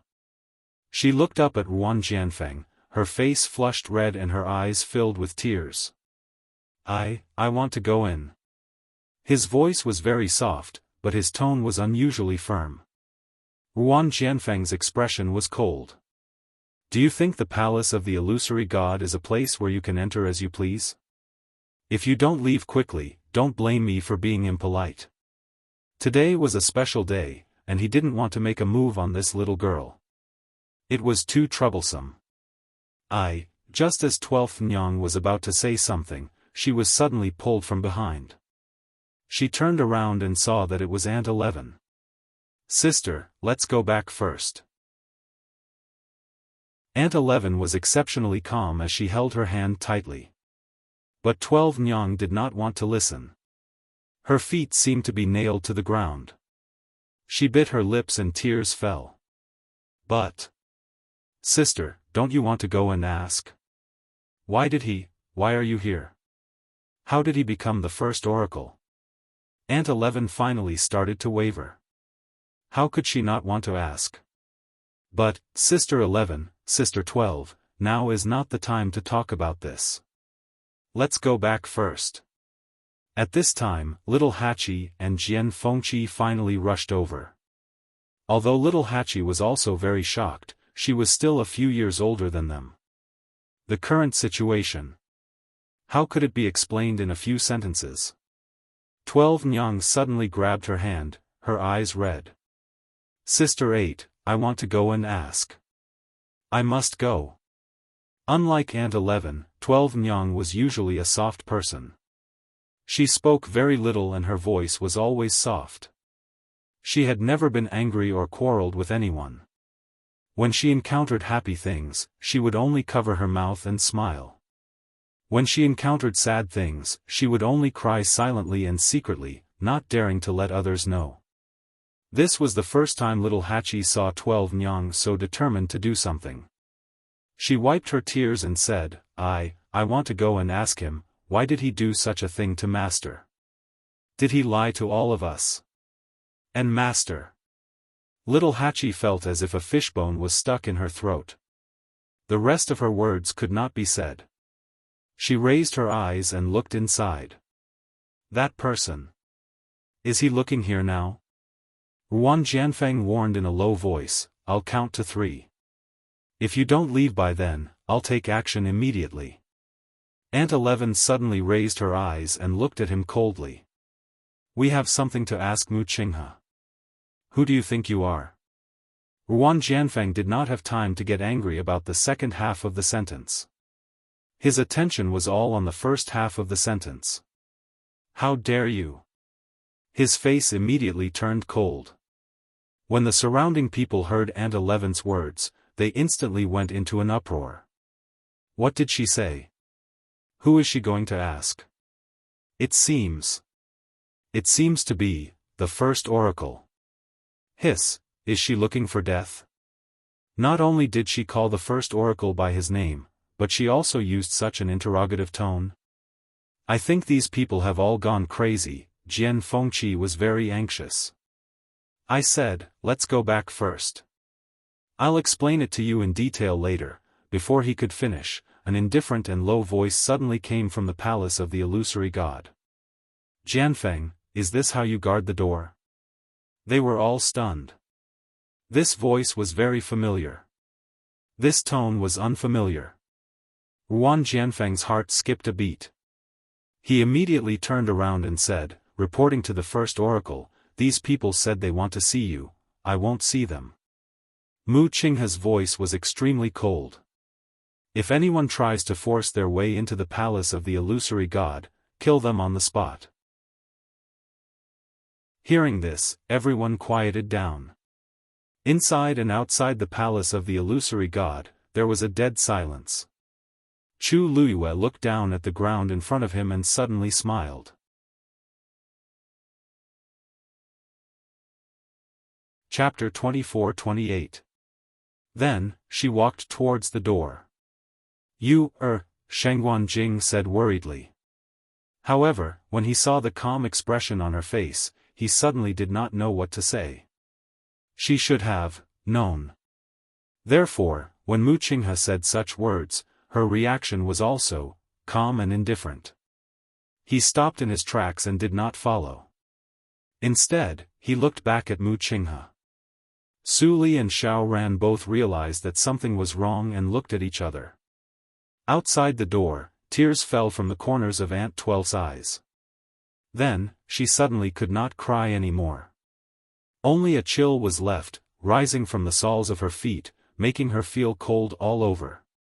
Aunt 11 took half a step forward and stood in front of Aunt 12. Ruan Jianfeng looked at them coldly. Did you all hear what the first oracle said? You don't need to remind me. Aunt 11 did not show any weakness. There was a ball of fire in her heart and she did not know how to vent it. A fierce look flashed across Ruan Jianfeng's eyes. Just as he was about to make a move, he suddenly heard a laughing voice behind him. Fifth oracle. He paused and looked back. Subconsciously, he frowned. Shang Guanyu? Did he see that his subordinates were in trouble and could not sit still? Chu Luiyue seemed to have seen through his thoughts. The corners of his lips curled up slightly and he smiled casually. Our Aunt 11 and Aunt 12 are still young. They made a mistake on impulse, but it was purely unintentional. Fifth oracle, you won't really hold it against them, right? When he said this, Ruan Jianfeng suddenly choked. He looked at the two girls standing together and then looked at the broken sword that was thrown on the ground. For a moment, he fell into silence. She did indeed look like a weak and delicate little girl. However, her combat strength had nothing to do with this word. Since Chu Luiyue had said so, he could not continue to hold on to it. However, if he really let it go, it would be a little embarrassing. He thought for a moment and only sneered coldly. These people are extremely presumptuous. They offended the first oracle. How can we let it go just like that? Chu Luiyue smiled. They just mistook the first divine emissary for an old friend. These words sounded a little strange. Mistaken? Old friend? What was the identity of the first oracle? How muddle-headed were they to mistake him? Moreover, that little girl had clearly called out the name of the first oracle. It didn't seem like a mistake. Calling the first oracle by his name is wrong. Even if he is wrong, shouldn't the first oracle be the one to judge and punish him? When Chu Luiyue said this, he turned around and looked at the man standing on top. First divine envoy, are you going to kill them on the spot? There was a smile on her lips as she asked in a casual manner. However, that pair of clear and bright eyes were suffused with a sharp and cold light. When it landed on one's body, it almost caused one to feel a faint pain. Mu Qinghe had one hand behind her back. The expression on her face was unfathomable. Everyone waited quietly, and the air seemed to have frozen at this moment. After a while, he finally heard the monotonous voice. There won't be a next time. Ruan Jianfeng opened his mouth, but in the end, he respectfully responded. Yes. The first oracle had always been decisive and ruthless. Otherwise, he wouldn't have been able to stay in this position for tens of thousands of years. Even if he hadn't come out of seclusion in recent years, he could still suppress the second oracle. This kind of temperament and courage was not something an ordinary person could compare to. Ruan Jianfeng originally thought that the first oracle would give an extremely severe punishment as a warning, but he didn't expect that. He would just let it go. Probably, because he didn't want to waste time and energy on these trivial matters? After all, the highlight of today's show was still in the palace of the illusory god. If he were to argue with the two little girls at this time, it would indeed seem like he wasn't magnanimous enough. With this thought, Ruan Jianfeng gradually dispelled the doubts in his heart. Chu Luyue looked at 12 Madam, and the frost between her eyebrows faded away. Okay, 12 Madam, don't cry. 12 Madam looked at her in a daze. Master, already knew? Little Hachi, take them outside and wait. When things are over here, I will go back. Little Hachi hurriedly said. Oh, okay. As she spoke, she pulled the two girls to the back with heartache. Probably because of Chu Liyue's words, the two girls were very cooperative this time. They quickly retreated to the back of the crowd. Jian Fengqi breathed a sigh of relief, then looked at Mu Qinghe in the distance, and then looked at Chu Liyue. After a moment, he finally let out a long sigh. Don't worry, I will take good care of them. Chu Liyue's lips curled up slightly. Thank you. Jian Fengqi hesitantly opened his mouth. After thinking for a long time, he finally swallowed the rest of his words. The scene in front of him was better than any words, and there was really nothing to say. He turned and followed little Hachi and the others. Chu Liyue went back. Seeing her return, Su Li pulled her with one hand and patted her chest lightly with the other. Little you are too bold, you actually went over like this. Fortunately, nothing happened. She was really worried that the first god's emissary would not let this matter go, and even vent his anger on Chu Liyue. After all, even the second god's emissary knelt outside his door for 3 whole days, let alone others. He was definitely not a person to be trifled with. Chu Liyue's eyes flashed with a glimmer of light. Her red lips curled up slightly, and she tilted her head and laughed. The first god's emissary is broad-minded and kind-hearted, what is there to worry about? Su Li's eyelids twitched. These words, it obviously sounded like a compliment, but why did she hear a trace of bone-chilling coldness in them? Little Hachi pulled Aunt 11 and Aunt 12 to an open space behind the crowd. Looking at Aunt 12 crying until her eyes and nose were red, she sighed and took out a handkerchief to wipe the tears on her face. Okay, our Aunt 12 is the most obedient, don't cry. Aunt 12 shook her head, bit her lip, and said. Sister 8, I'm not crying anymore. Ever since she heard Mu Qinghe's words, she was so cold that she could not shed any tears. Aunt 11 was fine, she did not cry, but her expression, clearly, she had not completely recovered from the impact of this matter. Aunt 12 paused and asked. Sister 8, Master said we have the wrong person. Yes, we have the wrong person. Without waiting for little Hachi to speak, Aunt 11 suddenly said firmly. He is the first god's emissary, not Brother Qinghe. As time passed, more cultivators appeared in the palace of the illusory god. Soon, a familiar figure came into view. Seeing the person, Chu Liyue raised her eyebrows slightly and took the initiative to greet him. Master Nan, long time no see. How have you been? Nan Jinshu, who wanted to pretend that he did not see and pass by quietly, suddenly froze. He slowly raised his head and looked over, revealing an extremely awkward smile.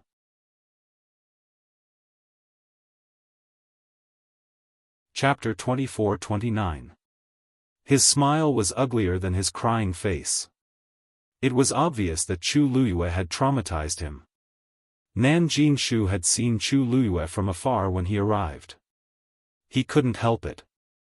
Some people would easily stand out no matter where they went. Besides, Nan Jinshu was really afraid of her. After learning his lesson last time, Nan Jinshu had learned his lesson. He didn't confront Chu Liyue head-on anymore and avoided her whenever he could. Chu Liyue hadn't been in the palace of the illusory god recently, so he was able to relax for a while. However, he couldn't avoid today's situation.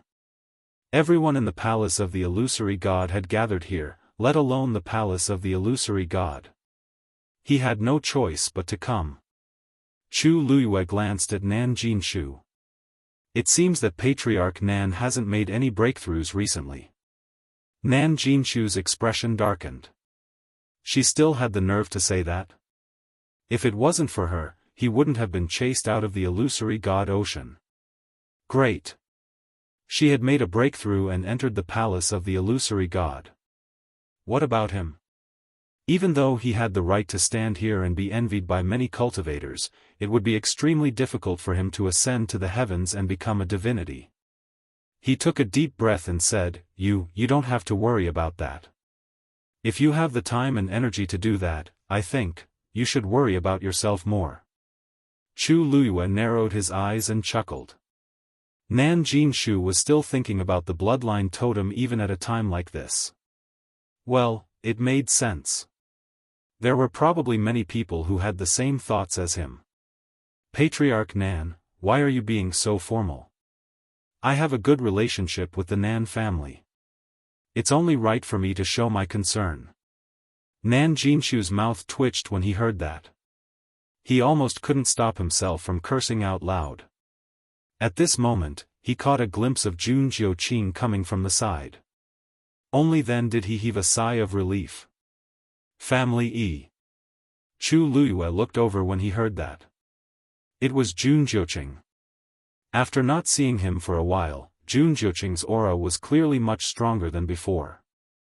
When Chu Luiyue looked at him, he seemed to sense it and looked over as well.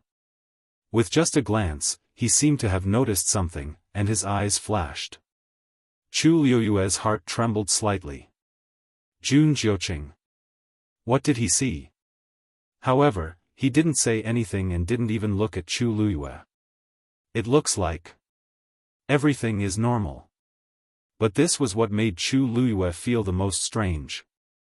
Ever since Jun Jiuqing came to the illusory god palace, his words and actions had been strange. But she couldn't pinpoint exactly what the problem was. Jun Jiuqing came to a spot not far from Nan Jinshu. Nan Jinshu instantly felt more at ease. He looked at Jun Jiuqing and said enviously, Jun Jiuqing, you're a genius. Looks like Family E is going to ascend to the heavens this time. This aura is indeed extraordinary. Jun Jiuqing's lips curled into a devilish smile. It's hard to say for now. How can that be? If it were anyone else, that would be the case. But Family E is extremely talented and has a bloodline totem, so he's naturally much better than anyone else. Nan Jinshu knew that the person he had the most hope of winning over was Jun Jiuqing, so he quickly expressed his opinion. Even though the two of them had obtained special qualifications to enter the illusory god palace, he was still inferior to Jun Jiuqing due to various reasons. So even if he lowered his head and tried to curry favor, he wouldn't feel that it was beneath him. Besides, Jun Jiuqing was much stronger than him. And the target of his derogatory words was naturally Chu Luiyue and the others. Jun Jiuqing didn't comment. Nan Jinshu couldn't guess his thoughts, so for safety's sake, he quieted down. In the illusory god palace, other than the god envoys who had already gathered here, there weren't many people left. Including Chu Luiyue and the others, there were no more than 20 people left. At this moment, Mu Qinghe, who was standing on the stairs, suddenly made his move. A ray of light flew out from his palm. Immediately after, the ray of light split into 4 bright rays of light in the air and landed around the Chaos Holy Jade, forming 4 huge silver Xian formations. These Xian formations were extremely complicated, and their auras were heavy. Everyone's gazes landed on it. Chu Luiyue's heart trembled slightly. Even though there was still a distance between them, she could already feel the strong aura that couldn't be ignored. Just from this point alone, Mu Qinghe's strength was definitely much stronger than Yu Qian's. She exhaled softly. The first god envoy, as expected of him. Mu Qinghe said in a low voice, these 4 Xian formations are the 4 competition areas. They are divided into weapon refiners, Xian masters, celestial physician, and martial artists. Now, all cultivators outside the illusory god palace can choose a competition area to compete in. As long as they can pass the test, they can also stay in the illusory god palace. Chu Luiyue couldn't help but be stunned when she heard this. What does this mean? Other people can still enter? Yes. Xiaofan nodded and explained in a low voice, this test is the last chance for the cultivators outside to enter the illusory god palace. Chu Luiyue frowned slightly. If that's the case, why did we set so many strict requirements before? Couldn't everyone just wait for this opportunity? Sigh, you don't know. This test is also called the life and death test. Those who choose to enter and challenge either stay in the illusory god palace alive or die. Once you enter, it means that you're gambling with your life. Naturally, it's different from us. Xiaofan shook his head. The life and death test has a 90% chance of survival, and only a few people can survive. Chapter 24:30. Chu Luiyue understood. No wonder. As a cultivator, who didn't want to enter the palace of the illusory god and become a god? But those who could succeed were few and far between. And if they failed, they would have to pay with their lives. If they didn't have enough confidence in themselves, they wouldn't make such a choice easily. After all, no matter how precious other things were, they couldn't compare to their own lives. As long as they were alive, there was still hope. If they were dead, it would be the end of everything. Chu Luiyue glanced at Xiaofan. So, Senior Xiaofan hasn't entered the life and death trial before? Of course not. Xiaofan bit the toothpick with a natural expression. It's better to live than to die. I'd rather wait another 10,000 years than stretch my neck out and be slaughtered by others. Chu Luiyue. If someone like you isn't willing to enter the life and death trial, then the others, sigh, you're wrong. Xiaofan laughed and raised his chin. There are many people in the palace of the illusory god who are willing to fight with their lives. Just watch, there will be many people coming in later. Chu Luiyue looked up. Sure enough, outside the door, a young man took the lead and stood out. Fang Su is willing to fight in the venerable zone. This man looked to be about 30 years old. He had a strong body and a bronze face. His eyes were full of fighting spirit. See, this is the one who's willing to fight. Xiaofan said in a low voice, TSK, if it's someone else, they'll have a chance to enter the palace of the illusory god early. But martial artists can't. These venerable gods, no matter how strong or weak they are, only have one choice in the end. If they don't choose, they won't have any chance at all. Was it cruel? Of course. But this was the rule of the palace of the illusory god. The strong were respected. This was the most irrefutable principle here. But this Fang Suning is quite strong.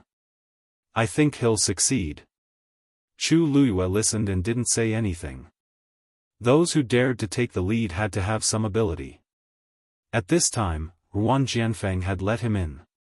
Enter. Fang Suning took a deep breath, tidied his clothes, and stepped into the palace of the illusory god. He walked straight and quickly arrived at one of the profound formations. A faint glow shone, and a powerful aura pressed down on his chest. Fang Suning's heart trembled as he cupped his fists and bowed. Your Eminence, Fang Suning, please accept my challenge.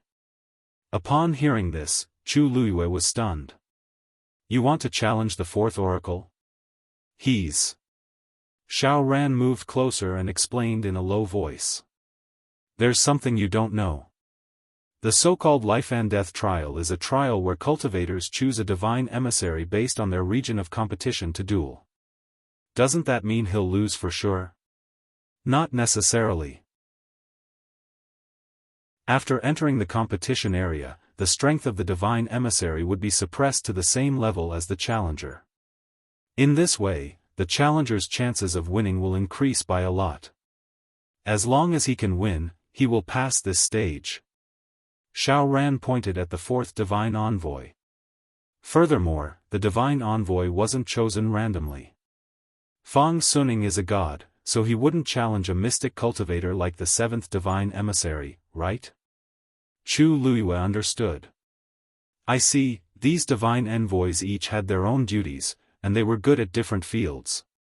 If a cultivator wanted to pass the life and death trial, there were only a few choices. However, Fang Suning's guts are really big. He actually chose the fourth divine emissary directly. He's used to the lightning pool for many years. Although the fourth divine envoy couldn't completely control the lightning pool, everyone thought it was an accident. After all, even the second divine envoy and the others had to work together to suppress the lightning pool. Therefore, in the eyes of the people of the illusion god palace, Mu Dongyu was still very strong. Chu Luiyue nodded. Hearing this, Mu Dongyu did not seem to be surprised. She flew up and landed on the profound formation. He sized Fang Suning up and smiled. You're quite brave. It was indeed good to be the first one to step forward. Mu Dongyu had always appreciated such a person. Fang Suning's heart beat violently as he cupped his fists. Fourth divine envoy, please enlighten me. Then, he spread his legs slightly, tensed his muscles, and surged his divine power. An astonishing aura instantly exploded. Upon seeing this scene, Chu Luiyue narrowed her eyes slightly.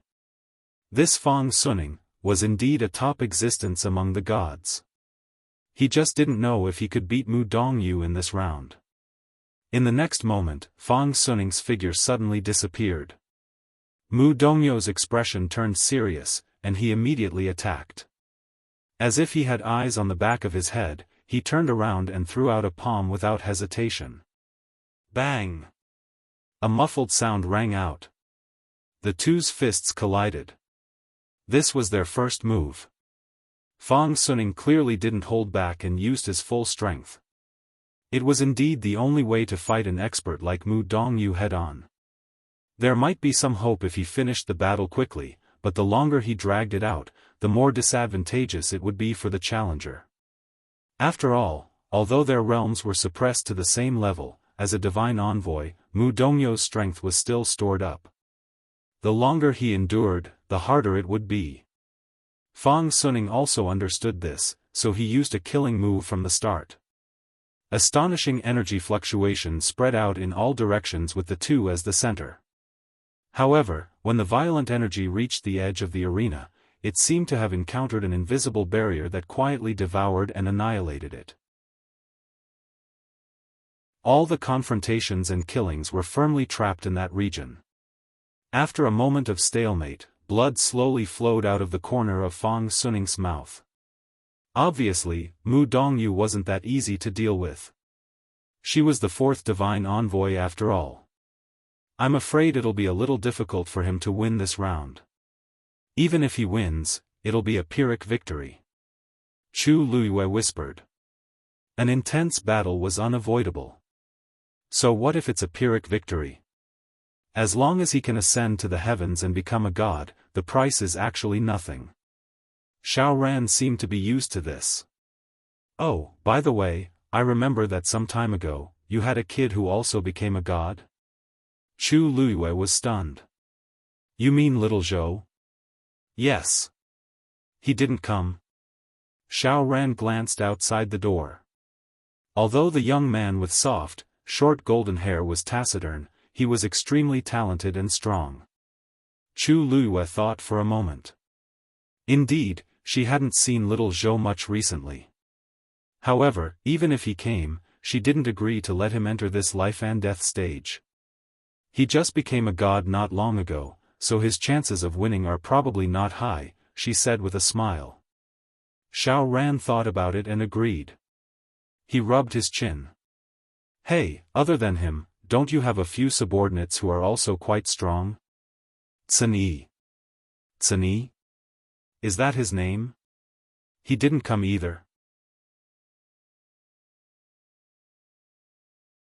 Chapter 24-31. Xiaofan was very good at reading people. Although he hadn't seen Sun Yi many times, he was certain that he was definitely not ordinary. If he came, he might really succeed. But now, he didn't see anyone. This was a little strange.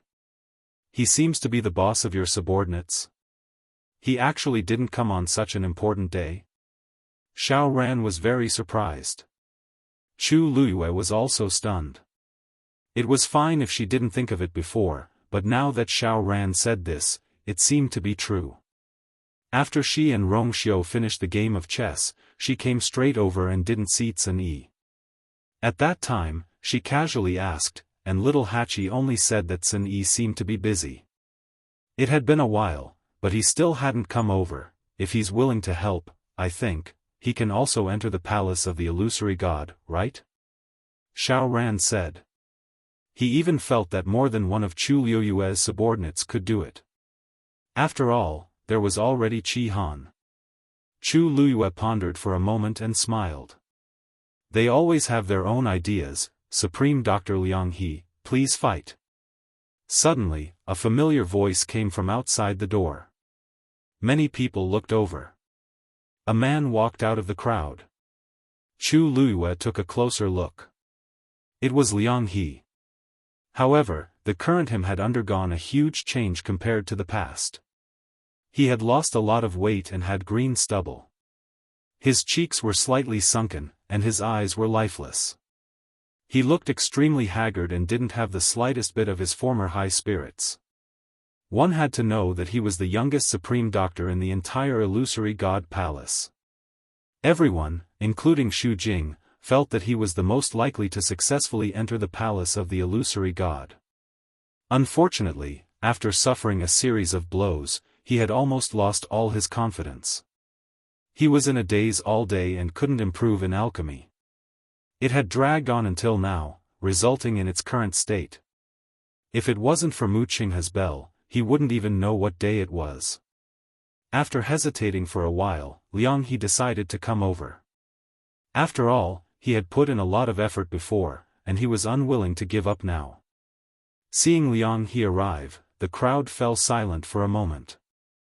Ruan Jianfeng frowned slightly and glanced at him. Come in. However, Liang He did not enter immediately. Instead, he turned around, as if he was looking for something. In next to no time, he saw the enchanting figure behind the crowd, and his gaze stopped as a wisp of a complicated expression flashed in his eyes. Not far away, Jian Fengqi opened his folding fan with a swish and said with a faint smile, "Hey, Liang He is looking at you." Little Hachi raised her eyes and glanced at him. She didn't seem to care. I'm a natural beauty. Isn't it normal for someone to look at me? Jian Fengqi was speechless. Aunt 11 followed his gaze and said expressionlessly, "It's useless even if he looks. His looks can't enter Sister 8's eyes. Besides, isn't Sister 8 already married to Sister 8? She had always been objective and fair." Little Hachi almost choked on her saliva. Cough, cough, cough, you guys, sister, I'm afraid it's not good for us to be so direct. Aunt 12 said hesitantly in a low voice. Aunt 11 asked back, then tell me, between Sister 8's husband and that man, who's better looking? Aunt 12 answered honestly, Sister 8's husband. Then it's him. She had always been objective and fair. Besides, Sister 8's husband is one of us, and that Liang He is an outsider. We have to speak for our own people. If we don't speak harshly enough, and he thinks there's still hope, then wouldn't we be causing trouble for Sister 8 and Sister 8's husband? Aunt 12 thought about it and felt that her words made sense. She blushed and admitted her mistake. I understand. Little Hachi was speechless. Jian Fengqi was gloating at the side. After laughing enough, he said, Little Hachi, I'll leave these two girls to you. Little Hachi glared at him. What do you mean? Jian Fengqi raised his eyebrows slightly. What else can I do? You want to go to the palace of the illusory god to find little Hongyu? Little 8 looked at his expression and immediately understood what was going on. Jian Fengqi snorted. If I don't go, what if she gets bullied? Little Hachi looked at him speechlessly. She went to the palace of the illusory god before you did. Even if she gets bullied, you're the one who's easier to bully, right? Jian Fengqi was speechless. He closed his folding fan and turned to leave. Wait! Little Hachi shouted again. Jian Fengqi turned back. What? Little Hachi's red lips curved into a perfect arc. Her smile was charming, and her eyes were pure. Of course. I'm going with you. Liang he was just subconsciously looking around to see if Little Hachi had come here. He didn't expect Little Hachi to suddenly come here with Jian Fengqi. Looking at the approaching figure, his expression changed slightly, and his heart couldn't help but ripple. Feelings couldn't be controlled. Even if he had already given up, when he saw that person, however, Little Hachi didn't look at him. Instead, she walked all the way to the door with a smile. Aunt 11 and Aunt 12 didn't follow. They just watched from behind. When Ruan Jianfeng saw Little Hachi and Jian Fengqi, his face suddenly turned cold. What do you want now? Wasn't that enough after the fight just now? Jian Fengqi coughed and laughed. It's a misunderstanding, a misunderstanding. This time, we're going to enter the life and death trial, of course. Little Hachi interrupted him with a smile. Ruan Jianfeng's eyes were suspicious. With just you two? This suspicious and contemptuous look immediately made Little Hachi angry. She raised her eyebrows slightly, and her beautiful eyes seemed to be cold. Why, I can't. After all, she and Jian Fengqi were both master doctors. If Liang he could enter, why couldn't they? Ruan Jianfeng said coldly. Of course you can. But there's one thing you don't know. Once you enter the life and death trial, there's no chance for regret. Everyone who loses will only have one word, death. Little Hachi yawned impatiently. I know all this. You don't have to say it twice. If you don't want us to go in, just say it. Ruan Jianfeng's chest tightened. He didn't like these people, but since they wanted to die, why should he stop them? Thinking of this, he took half a step back. Little Hachi put her hair behind her back and walked in. Jian Fengqi followed closely behind. Liang he fell behind and became the third. Ruan Jianfeng looked at the crowd and said in a deep voice. There's only one round of the life and death trial of the celestial physician. Those who want to participate can enter now. As soon as he finished speaking, there was a commotion in the crowd. Sure enough, people came forward one after another. Little Hachi stepped into the celestial physician area. Chu Luiyue frowned slightly. Su Li asked softly. Little Yu, why are they here? It's too dangerous. Chu Luiyue looked in that direction. Right at this moment, Little 8 sensed her gaze and smiled at her. Under the sun, she was tender and warm like a rose in its best season. Chu Luiyue suddenly relaxed. She smiled and said. This round, we might win. Chapter 24-32. She knew the 13th Yu very well. If she wasn't absolutely confident, Little Hachi would never have entered. Although Chu Luiyue wasn't sure where her confidence came from, she believed in Little Hachi. As for Jian Fengqi, Chu Luiyue tilted her head and looked at Mu Hongyu beside her. Mu Hongyu was currently staring at Jian Fengqi with a frown. Realizing that something was wrong, she immediately turned her head with a blank expression. Lu Yu, why are you looking at me like that? Chu Luiyue shook her head and sighed. Nothing, I just feel that in order to marry a wife, young Master Jian is really putting in a lot of effort. He doesn't even care about his life. TSK. He's really going all out. Mu Hongyu's face instantly turned red. Don't talk nonsense. Although she said that, her eyes still flashed with worry. This life and death juncture, is it really dangerous? Chu Luyue couldn't help but laugh. What are you doing for this? Mu Hongyu mumbled. Chu Luyue knew that she was indeed worried about Jian Fengqi, so she stopped teasing her and said, "Don't worry. Although Jian Fengqi has just broken through to become a supreme doctor, his talent in this area is amazing. He still has a chance of winning. After all, he was a celestial physician who had grown up after being defeated by her for several years. How could an ordinary person compare to him?" If Jian Fengqi knew what Chu Luyue was thinking at this moment, he would definitely vomit blood. However, these words still made Mu Hongyu feel a lot more at ease. She secretly heaved a sigh of relief.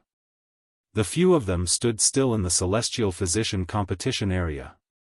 Jian Fengqi first glanced at Mu Hongyu. Naturally, he also heard the conversation between her and Chu Luyue. He immediately curled his lips. A certain someone was still as stubborn and soft-hearted as ever.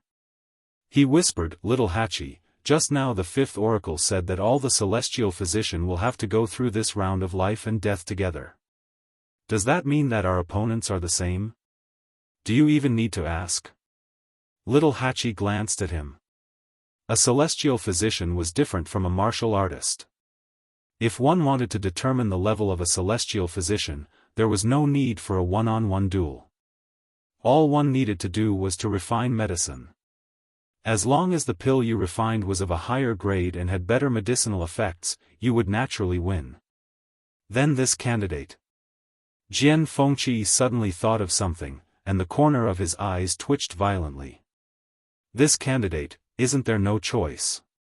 Among the 13 oracles, only the 8th oracle, Shu Jing, was a celestial physician. Little Hachi said faintly, "You didn't just think of this now, did you?"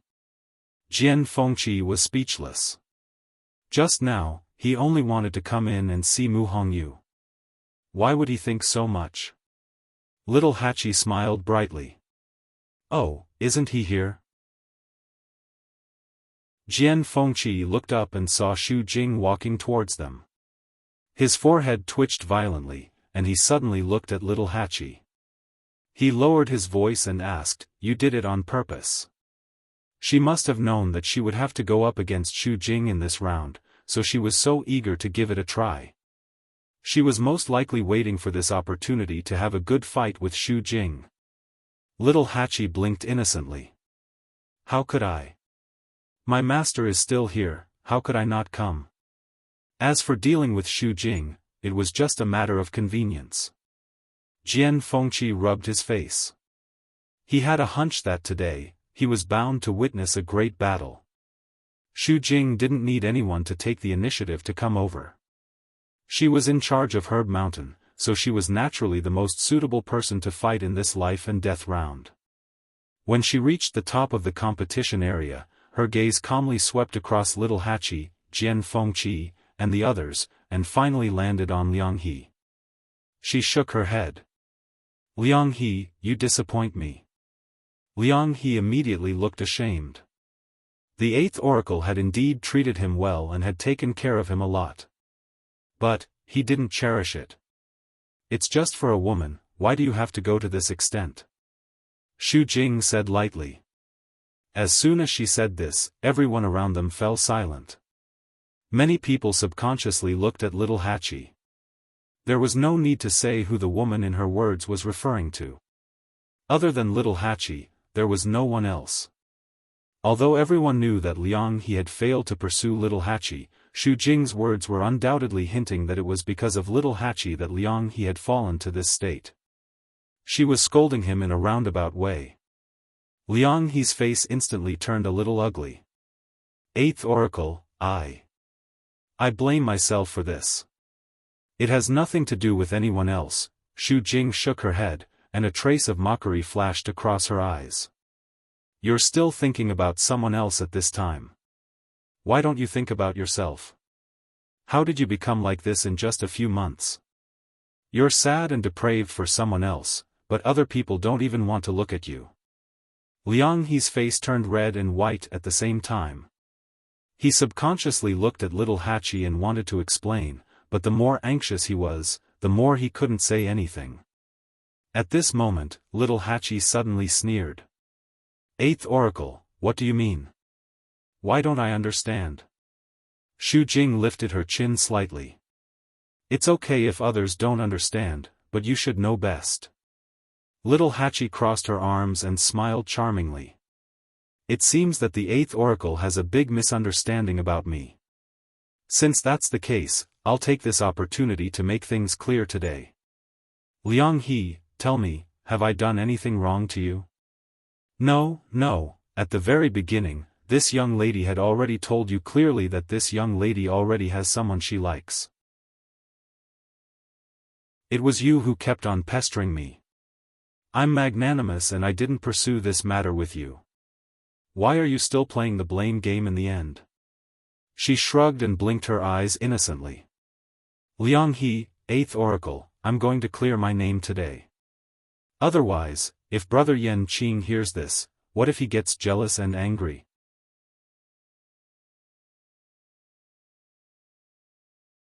Chapter 24:33. At this moment, little Hachi felt that her idea of getting Yan Qing to help her was simply a genius. She had clearly made things so clear before, but there were still people who pushed the blame to her. Did she look so easy to bully? Now that she had Yan Qing as a shield, it wouldn't be easy for them to slander her. Brother Yan Qing and I are a match made in heaven. Almost everyone in the Illusion God Palace knows this. Why is it that when it comes to you guys, it's this lady who is playing with young Master Liang He's feelings? Little Hachi blinked as she spoke. Don't you guys know that this lady is someone who looks at faces? Pfft, a low chuckle came from the crowd of onlookers.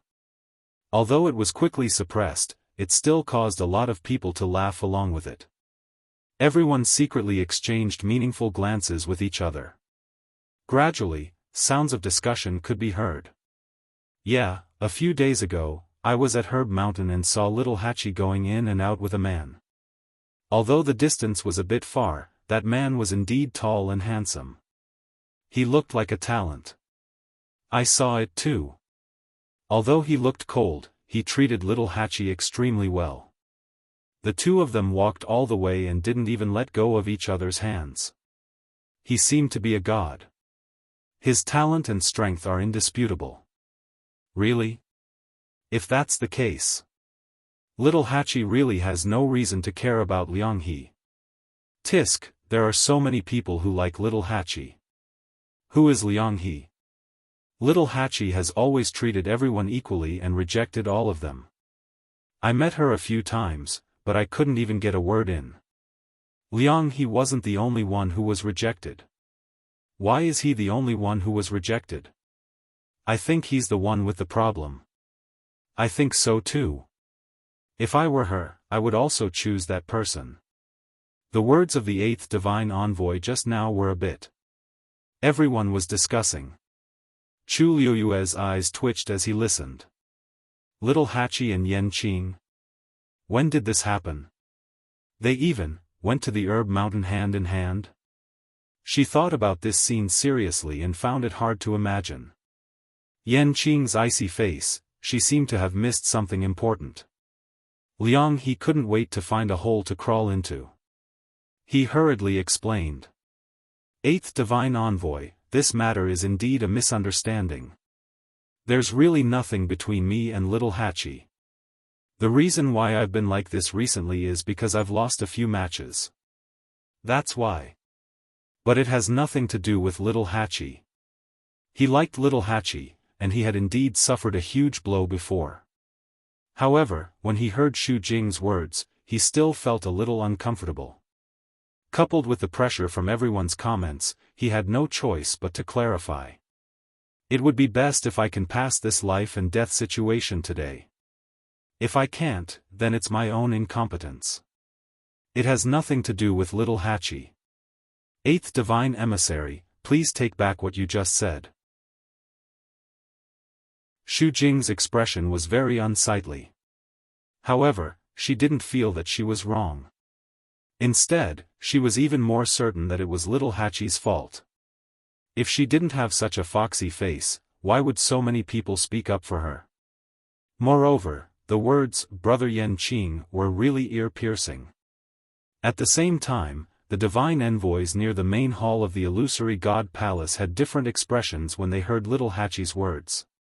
It was not for anything else, but because of that name. Fan Yunxiao looked at Yu Qian with some uncertainty and said, "Second divine envoy, the person that the woman mentioned just now, it's just the same name," Yu Qian said coldly. "He's also from the divine ruins realm." Fan Yunxiao and the others heaved a sigh of relief. I knew it was impossible. But looking at the time, that person should be here soon, right? Yu Qian looked up. That person will never come at a time like this. He will probably only appear when this matter is over and everyone ascends to the heavens and becomes a god. The few of them showed expressions of agreement. But why isn't the second master here yet? Fan Yunxiao frowned. According to the rules, he should have arrived before the life and death stage began. Yu Qian disagreed. Perhaps he was delayed by something. But it's a little late now, so the impact isn't too big. He should be here soon. Fan Yunxiao could only keep quiet. A hint of unwillingness flashed across her eyes. If the treasure pavilion had given him the account book earlier, it would have been fine if the second master didn't come. But the other party's attitude was firm, so he could only compromise. Wait.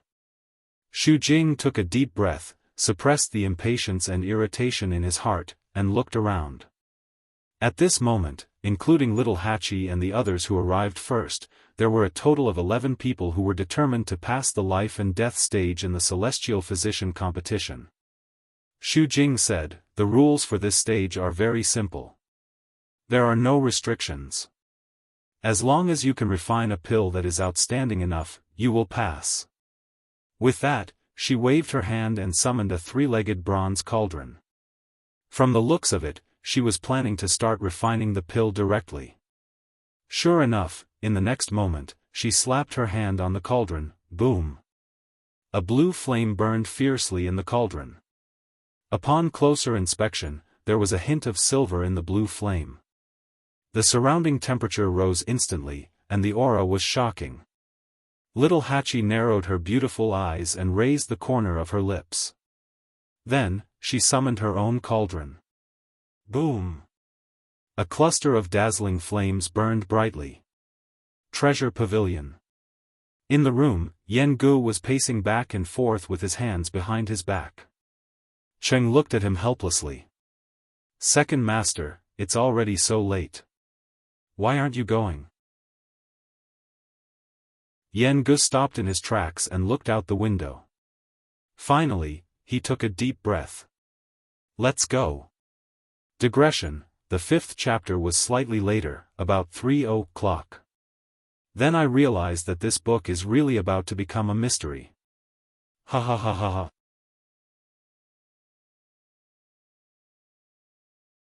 Chapter 24-34.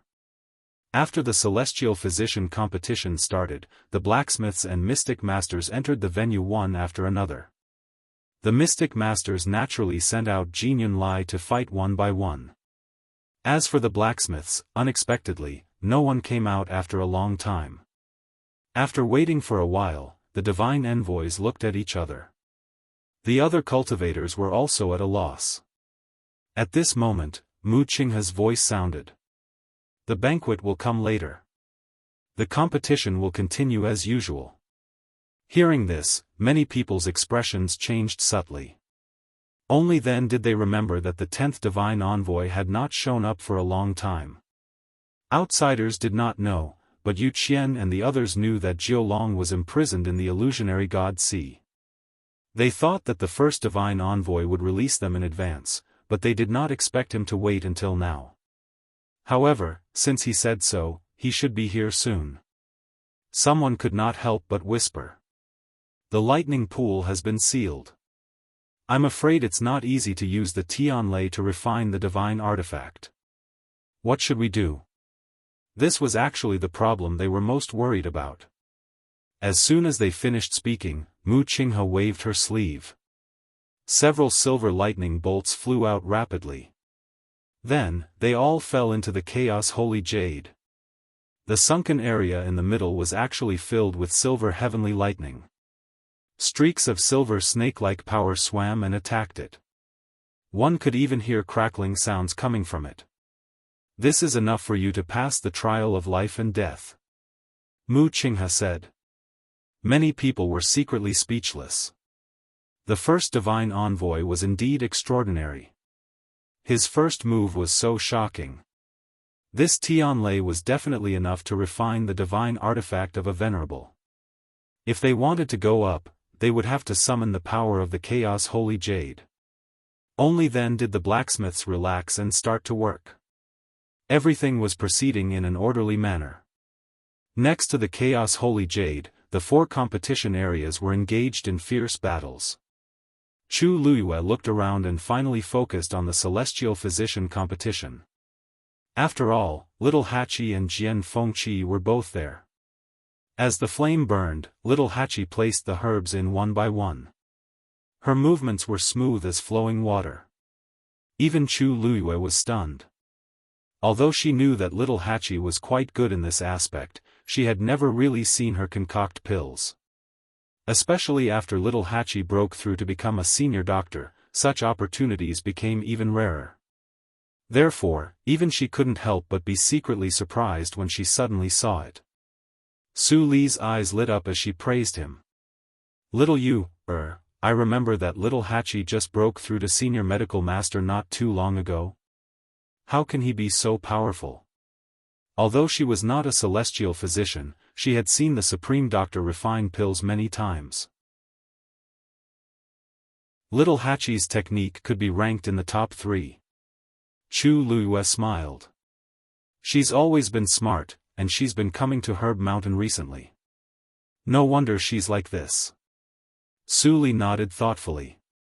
She lowered her voice and said, although I don't really understand, based on the current situation, I actually feel that Little Hachi isn't inferior to the 8th Divine Envoy. Chu Luiyue narrowed her eyes slightly.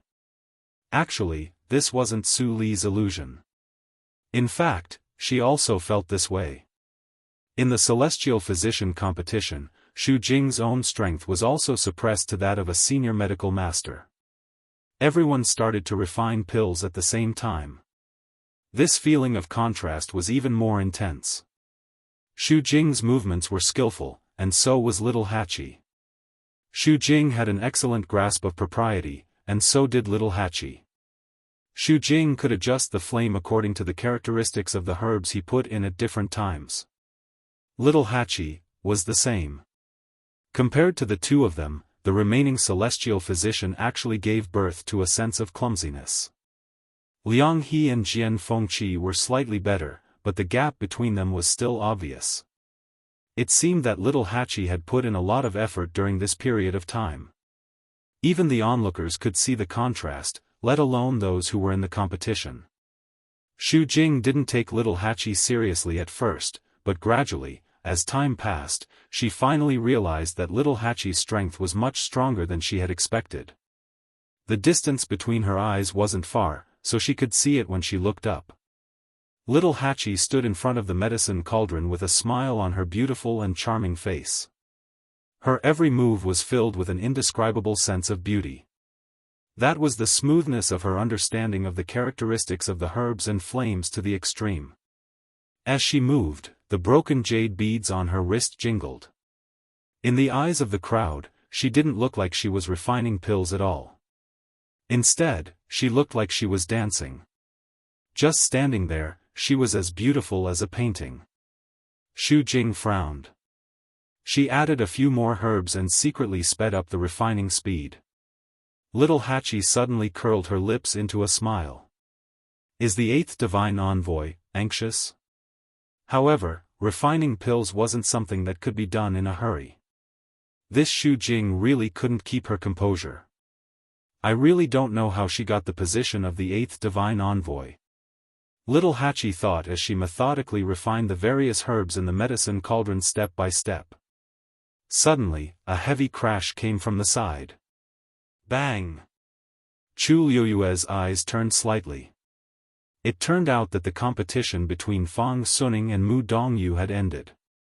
The muffled sound just now was the sound of Fang Suning being punched by Mu Dongyu and falling to the ground. He had actually lost. What a pity, Xiaoran suddenly said with regret in his voice.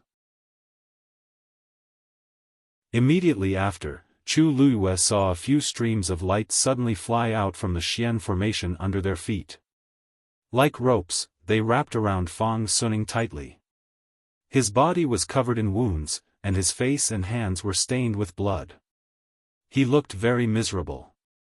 When he saw these streams of light, a deep look of despair flashed across his face. He opened his mouth as if he wanted to say something, but in the end, he just closed his eyes. In the next moment, his figure was instantly swallowed up. In an instant, his soul was destroyed. Chu Liuyue's pupils constricted, and her heart thumped a few times. The venerable god powerhouse, who had an amazing aura just now, had completely fallen in the blink of an eye. He didn't even have the chance to say a word. The so-called life and death juncture was indeed dangerous. She subconsciously looked around, but saw that most people didn't look shocked. Obviously, the moment Fang Suning was defeated, they had already expected this scene. Chu Luyue held her breath. Although there was a barrier concealing all movements in the competition area, she seemed to smell the faint smell of blood in the air. No wonder everyone was desperately trying to enter the illusory god palace in advance, who knew how much danger they would face in this round alone. Thinking of this, she frowned and looked at little Hachi and Jian Fengqi. If they also failed, then, would they face the same ending as Fang Suning? Just as this thought flashed across her mind, an explosion suddenly sounded, bang. Chu Luyue looked over and saw that it was a celestial physician not far behind little Hachi. A mistake caused the failure, and the entire medicine cauldron completely exploded. One of the fragments even flew towards little 8 at high speed. Chu Liuyue's heart instantly hung in the air.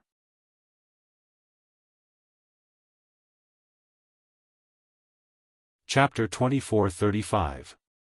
Little Hachi did not even raise her head when she heard the commotion. Instead, she waved her hand lightly. A beam of divine power flew out and instantly turned the rapidly flying fragments into dust. Even the terrifying fluctuations that followed it quickly subsided. Little Hachi did not even have a single strand of hair messed up. She adjusted the dangling hair ornament on her head and threw the remaining medicinal herbs into the cauldron. The flames swept out and instantly engulfed the herbs. A unique smell with a hint of fragrance in the bitterness slowly spread out. Upon seeing this, Chu Liuyue's worried heart finally relaxed. It seemed that little Hachi's abilities were much stronger than she had expected. As for the surrounding onlookers, when they saw this scene, their hearts trembled, and they all revealed shocked and astonished expressions. This celestial physician can't be distracted when refining medicine, right? How could she handle it so smoothly and naturally, and even? She even had the time to look at the dangling hair ornament on her head? I saw it clearly. She didn't even raise her head just now. She just waved her hand lightly. With this kind of ability, I'm afraid that she has already far surpassed an ordinary supreme doctor, right? Definitely. Anyway, if it were me, I definitely wouldn't be able to do better than her in that situation. Little Hachi is beautiful to begin with.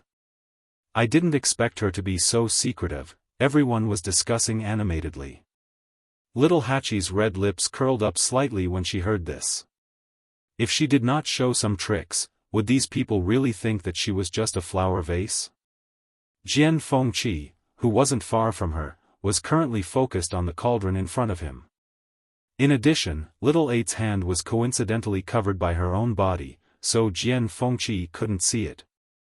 Hence, he actually didn't notice what happened here. However, Liang He, who was on the other side, saw everything clearly. In fact, his mind was not very calm to begin with. The shocking explosion just now had made him fall into a deep trance for a moment. This also allowed him to take in little Hachi's series of actions. He frowned, and a complicated look flashed across his eyes. Little Hachi. She had improved tremendously in such a short time. When he first met her, she was only a senior physician. How long had it been? Not only had he become a senior doctor, he had even. Compared to him, he was slightly better. If he had been the one in that situation, he might not have been able to handle it better than little Hachi. The most important thing was that her mentality was too good. In the face of such a crisis, even a celestial physician would be frightened. Even if they could handle it, they would still be worried. However, little Hachi did not seem to care about it at all. It was as if the danger that almost destroyed her pill and caused her to die was not as important as the dangling hair ornament in her hair. After that, she continued to concoct medicine very smoothly. It was obvious that she was not affected in the slightest. This. If he didn't possess absolute strength, how could he have such guts? Puff. A muffled sound came from in front of him. Liang He came back to his senses in a panic. Only then did he realize that because he was distracted, one of the herbs in his cauldron had failed and turned into a pile of black ash. He panicked and hurriedly tried to remedy it. Fortunately, it was not a big problem and did not affect the overall process. However, this small accident made Liang He's already sensitive state of mind even more fragile. His whole body was tense, and sweat kept appearing on his forehead. It was obvious to the naked eye that he was nervous. Even the movements of his hands appeared to be sluggish and stiff for a moment. Liang He's situation doesn't seem right, Su Li's eyes focused as she said with uncertainty in a low voice. Chu Liuyue's lips curled up slightly. Even an outsider like Su Li could see the problem. This proved that Liang He was indeed in a lot of trouble. His mentality has collapsed. She said lightly. She had fought with Liang He before. Although she won that time, she still recognized Liang He's talent and strength. After all, he was the youngest senior doctor in the illusory god palace. However, a celestial doctor's mentality was extremely important when refining medicine. After all, this was an extremely meticulous process. If there was even the slightest mistake in the middle, it was very likely that the whole game would be lost.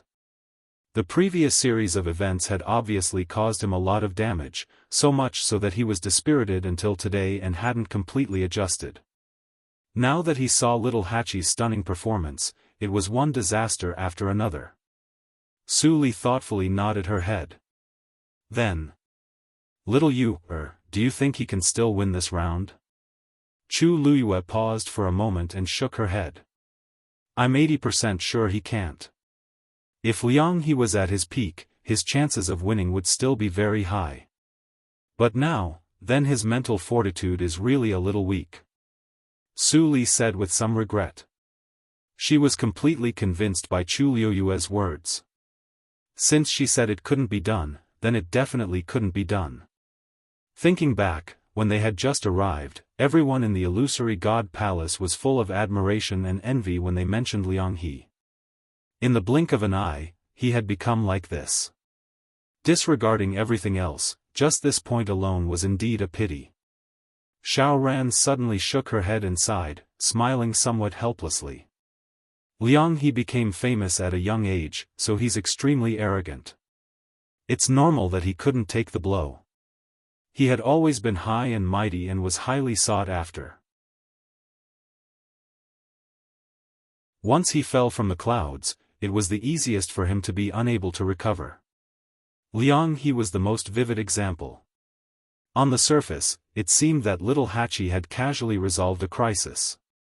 But in the eyes of the surrounding celestial physician, they would unconsciously compare themselves with her, causing their emotions to fluctuate. Senior Xiao Ran's words are reasonable. Chu Luyue nodded her head in agreement. She crossed her arms in front of her chest and said with a faint smile, so, Liang He might not be the only one who had a mental breakdown. As she spoke, her gaze turned slightly and fell on Xu Jing. Xu Jing's mood was indeed very bad. She was a medical sage herself. Even if she was suppressed to the level of a medical sage in this competition zone, she was still able to handle it with ease compared to others. So, everything that happened on the field was actually within her perception. In particular, she was very close to little Hachi. They could see each other as soon as they raised their heads. So, the scene just now also fell into her eyes with incomparable clarity.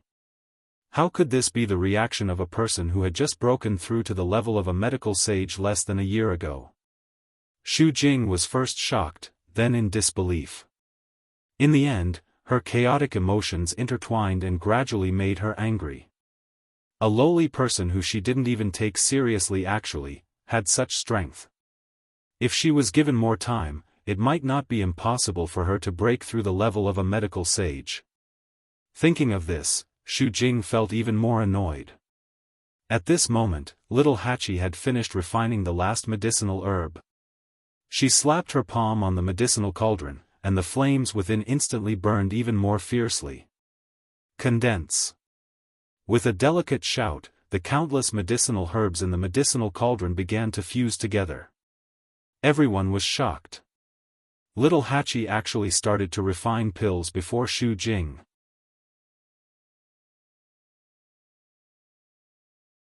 Chapter 24-36. The impact of this scene on the crowd was much stronger than the previous episode. After a short moment of silence, the crowd was in an uproar. Am I seeing things? Little Hachi is actually starting to form the pill. She actually beat the 8th divine emissary?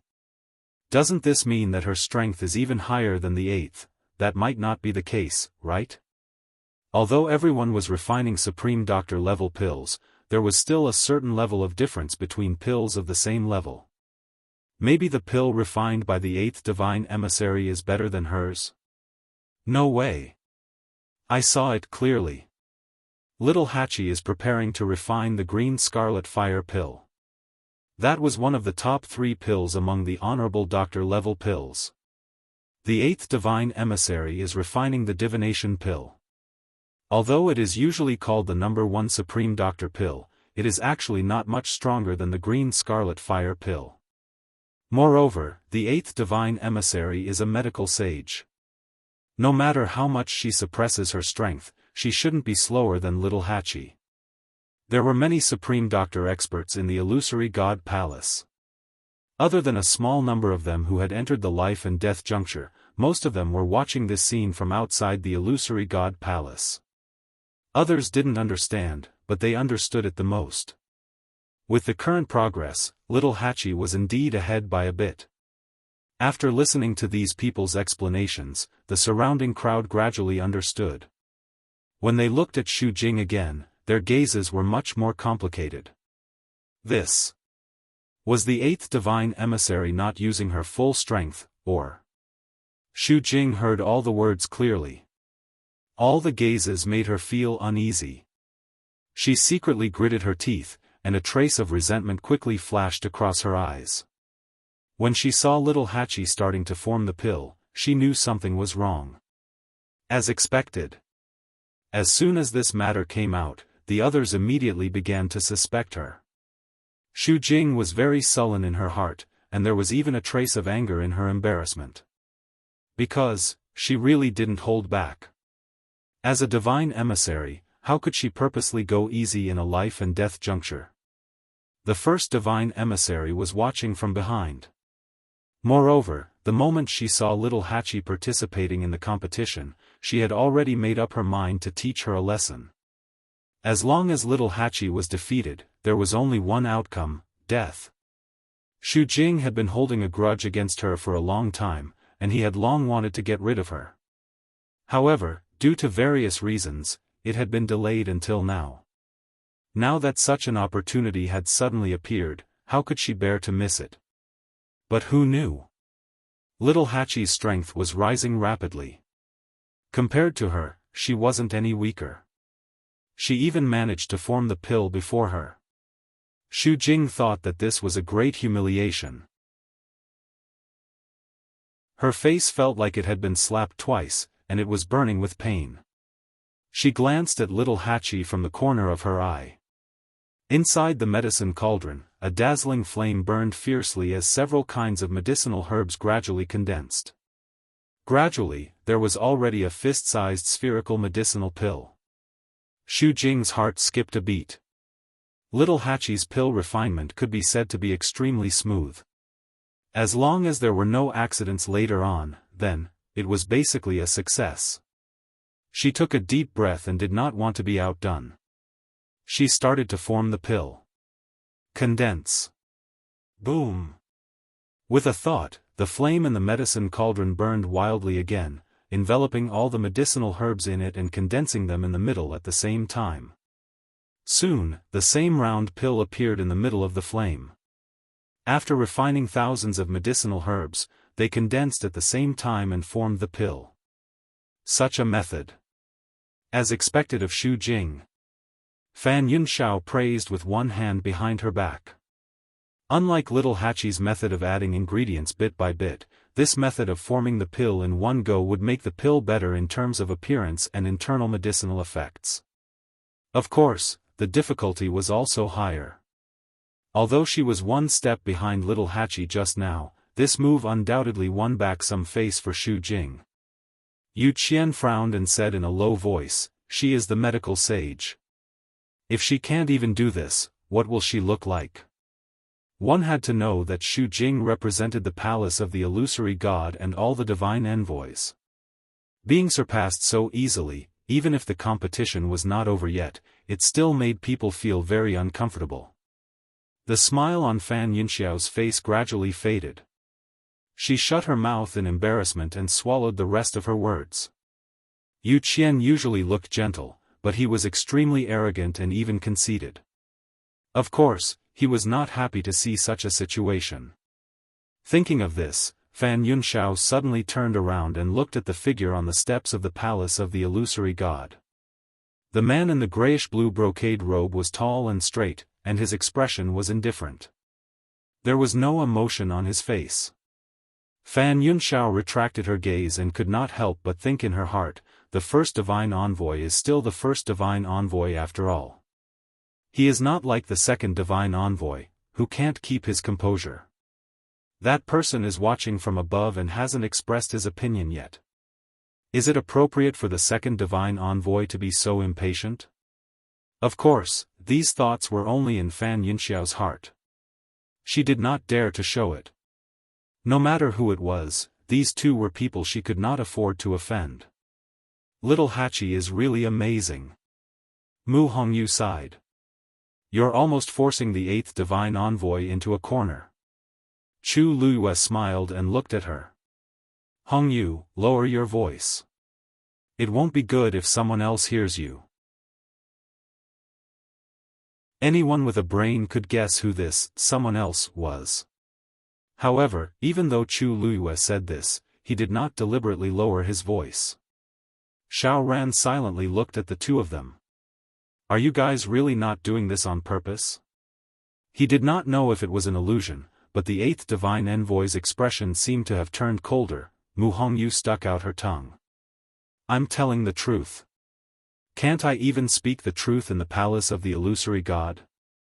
Although she was not a celestial physician, she had seen many people concoct pills over the years.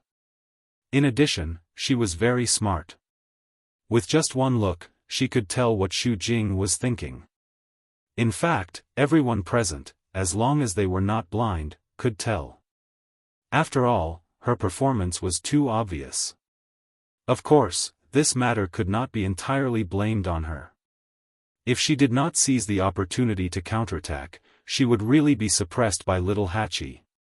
If it was anyone else, it would be fine. However, it was little Hachi. Who did not know that these two had a long-standing grudge? It would be strange if she could tolerate little Hachi stepping on her head and winning the entire hall. Chu Luyue nodded in agreement. Little Hachi's performance is indeed much better than I expected. As she said this, she glanced at Mu Hongyu from the corner of her eye. Although her expression was normal, her almond-shaped eyes were still staring at the arena.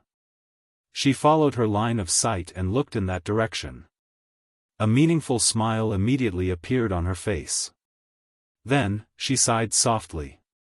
I'm not worried about little Hachi. It's just that young Master Jian. Mu Hongyu immediately turned around.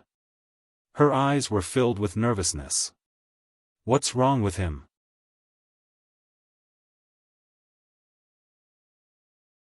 Chapter 24:37.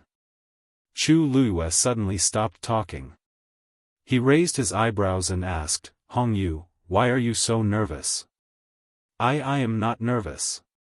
Mu Hongyu subconsciously retorted. When she met Chu Luiyue's clear eyes, which seemed to see through everything, she felt a little guilty and looked away. I just thought that since we're all friends, I was just asking. She had seen Fang Suning's tragic death clearly. Naturally, she couldn't help but think of Jian Fengqi. Little Hachi's side was basically guaranteed to win, but Jian Fengqi, if he wasn't careful, he might really lose his life here. Although she often bickered with Jian Fengqi, she still didn't want anything to happen to him. Chu Luiyue didn't expose her. He smiled and said, I say. First young Master Jian is about to form his pill. Mu Hongyu was stunned. What? Chu Luiyue lifted his chin. Mu Hongyu subconsciously looked up and saw that the flames in Jian Fengqi's medicine cauldron were suddenly burning wildly. Condense. With a clear shout, the herbs in the medicine cauldron began to quickly gather towards the center. Very quickly, a pill the size of a fist appeared in the flames. Mu Hongyu's eyes widened slightly. Yu, just now he sounded so worried. What was he trying to do? Chu Luiyue coughed and said seriously, I just thought that first young Master Jian was a little behind. It's really a pity that he only got third place. Mu Hongyu was confused. Of the two people in front, one was the 8th divine envoy, Xu Jing, and the other was Little 8. Wasn't it already very good that he was able to fight his way out of the encirclement and obtain the third place? Looking at the smile that slowly appeared on Chu Luiyue's lips, she suddenly came back to her senses. You did it on purpose. Chu Luiyue lowered his voice. Sure. If eldest young Master Jian knows that you are so worried about him, he will become arrogant again. Mu Hongyu's face immediately turned red. She bit her lips and wanted to defend herself, but when she thought of her performance just now, she really didn't know what to say. She could only puff up her cheeks and keep quiet. After all, she was indeed worried that Jian Fengqi would not be able to pass the test. Chu Luiyue silently made a mental note for first young Master Jian. This brat owed her a lot of favors now. Jian Fengqi's pill formation attracted a lot of attention. After all, compared to Little Hachi, his reputation in the illusory god palace wasn't as big. Now, he was almost following Little Hachi's pill formation closely, which immediately made many people look at him in a new light. That person is Jian Fengqi or something. Why is he so powerful? I remember that he was with Shengguanyu and the others. I only knew that he seemed to have broken through to the Supreme Doctor level, but I didn't expect that now. Then what's going on with Shengguanyu? It's fine that he's abnormal, but the people around him are also so amazing. Do you want others to live? If there were only 1 or 2 people, perhaps it wouldn't be considered Chu Luiyue's fault. But now, most of the people who performed well in the illusory god palace were extremely close to her. How could people not think about it? Some people's gazes fell on Chu Luiyue again, full of suspicion and sizing him up. Chu Luiyue turned a blind eye. Jian Fengqi had been tempered by her for so many years, so it wasn't surprising that he had this ability. Time passed. On the 4 competition areas, the competition was going on separately. More and more people failed. Without a doubt, these people were killed on the spot the moment they lost. The smell of blood in the air seemed to be heavier. The onlookers also gradually quieted down. The atmosphere was solemn and cold.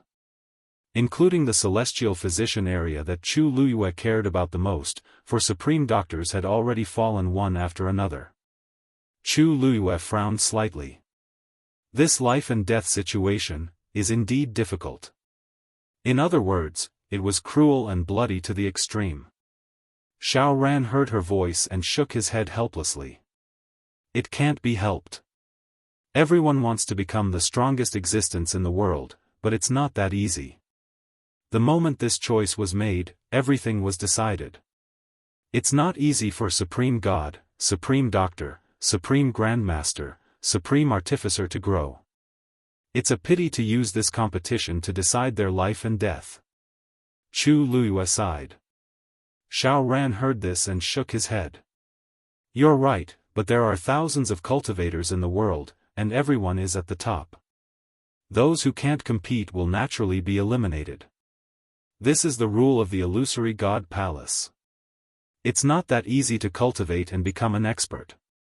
Those who can break through the encirclement and become a top expert, which one of them didn't go through hardships? Not to mention the others, just these few divine envoys, back then, they also went through extremely fierce battles to reach their current positions. Hearing this, Chu Luyue's heart moved, and she turned to look at the divine envoys standing not far away. No, she didn't admit that Xiao Ran's words were indeed very reasonable. The divine envoys were indeed high and mighty, but this identity was also a symbol of their strength. She raised her eyes slightly and looked at the person on the 9th step. After a moment, she retracted her gaze. After a while, the pill in little Hachi's medicine cauldron was finally condensed to the size of a longan. Lines of lines stretched across it, shining brilliantly. Waves of invisible energy waves began to spread in all directions. Buzz, this energy collided with the medicine cauldron, and immediately a distant sound was heard. Little Hachi's eyes were bright.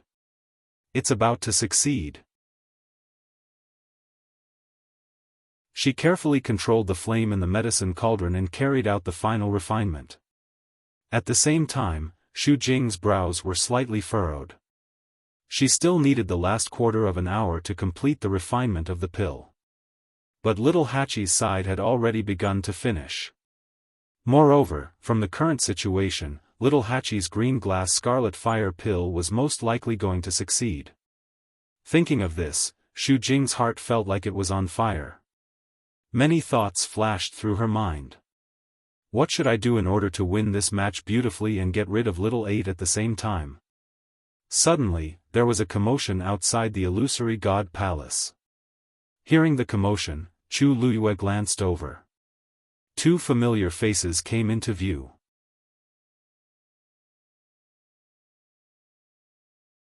Chapter 2438. It was Jiu Long and Shi Yan. She hadn't seen them since the last time they met at the Godslayer Mound. She looked at the two of them carefully. On the surface, there wasn't much difference from when he first saw them. However, they seemed to have lost some weight, and their expressions also seemed to be a little tired. It was clear that they had not been living well during this period of time. Jiu Long and Shi Yan stopped in front of the Holy Chaos Jade and bowed respectfully. Jiu Long, Shi Yan, is late. Please forgive me, First Divine Envoy. Mu Qinghe's expression didn't change. It's fine. Shi Yan, the artifact master competition has begun. Go ahead. Yes. Shi Yan nodded and walked over. Jiu Long walked around the Holy Chaos Jade and headed inside. Suddenly, he stopped and narrowed his eyes. Chu Luyue raised her brows slightly, met his gaze, and calmly greeted him. 9th Divine Envoy, long time no see. How have you been? Jiu Long's mouth twitched. How could she not know if they were doing well? If not for her, he and Shi Yan wouldn't have been imprisoned in the illusionary god sea and suffered for so long. But Jiu Long only dared to think about it. He didn't dare to say it out loud. She was the emperor's subordinate. Initially, he was unaware of the other party's background, so it was one thing for him to offend the latter. But now, he had already suffered. How could he make the same mistake again? Jiu Long took a deep breath and forced a smile on her face. I'm fine. Thank you for your concern. As soon as he said this, everyone was speechless. What was wrong with the ninth divine envoy? Why was he so polite to Chu Luyue? Everyone looked at Jiu Long and Chu Luyue suspiciously. Anyone could tell that something was wrong. Even Chu Luyue was stunned. The last time they met in the God-Slayer Mound, the ninth divine envoy was arrogant and bossy. He didn't care about her or the seven chill dew wind at all. Why did his attitude change so much in the blink of an eye? Just as she was about to ask something, Jiu Long spoke first. If there's nothing else, I'll head over first. Chu Luyue. Go ahead. Jiu Long heaved a sigh of relief when he heard this. He turned around and left in a hurry. From the looks of it, it was as if someone was chasing after a debt. Su Li and the others all looked at Chu Luyue. For a moment, the atmosphere was extremely strange. After a long while, Xiaofan could not help but ask, "You are friends with the ninth divine envoy?" Chu Luyue thought for a moment, then said faintly, "He almost killed Qi Han and Lu Feng. He even wanted to snatch something from me. Does this count?" Xiaofan. Then why is he like this? Chu Luyue shrugged. How did she know? Back then, the two of them had mysteriously disappeared. Now, their attitude was even stranger. She couldn't figure it out either. Furthermore, even though Jiu Long appeared to be very polite to her on the surface, in reality, there was a feeling of avoidance. There was clearly a problem. But she didn't seem to have done anything, did she? Seeing that Chu Luyue was also in a daze, the few of them could only put away their doubts. Only Su Li murmured, "These divine envoys are really unpredictable." Jiu Long came to Yu Qian and the others and was also silently interrogated by everyone.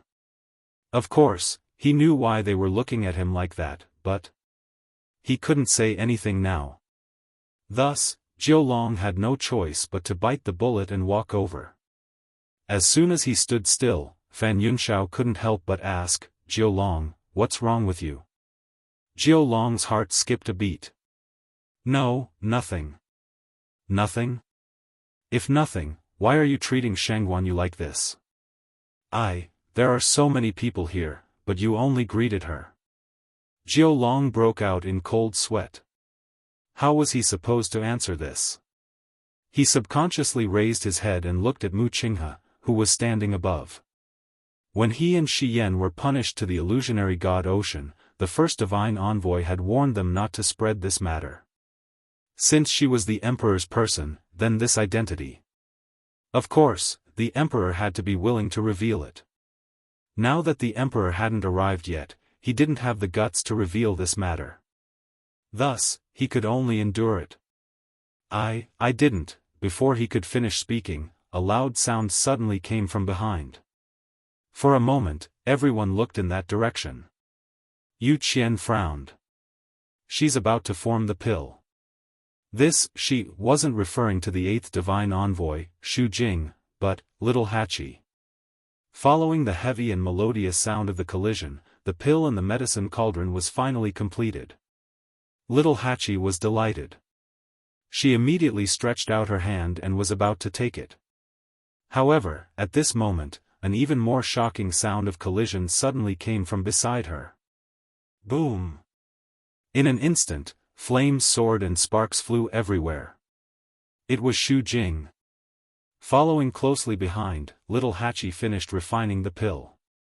She slammed her hand on the medicine cauldron. A vigorous and astonishing power instantly began to spread out in all directions. No one saw that her fingertips, which were pressed tightly against the medicine cauldron, moved slightly. A hidden force quietly spread toward Little Hachi. Little Adi was shocked and had no time to do anything else. His first reaction was to pounce forward and protect that green glazed scarlet fire pill. Bang! That tyrannical and ferocious aura instantly slammed into her body. Pfff, her body shook, and she spat out a mouthful of blood. Digression, 5th update, around 12:30 p.m.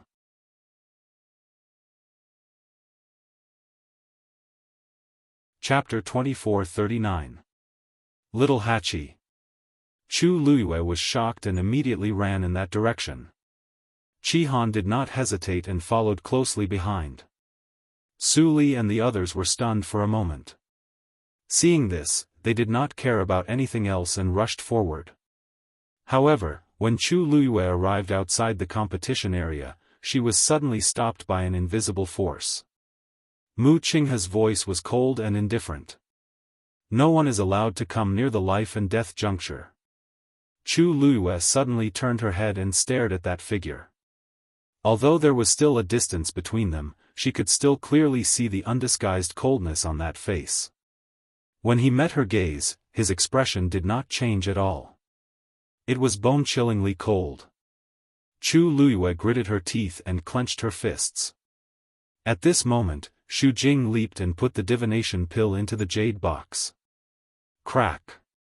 As the jade box was sealed, she landed lightly on the ground.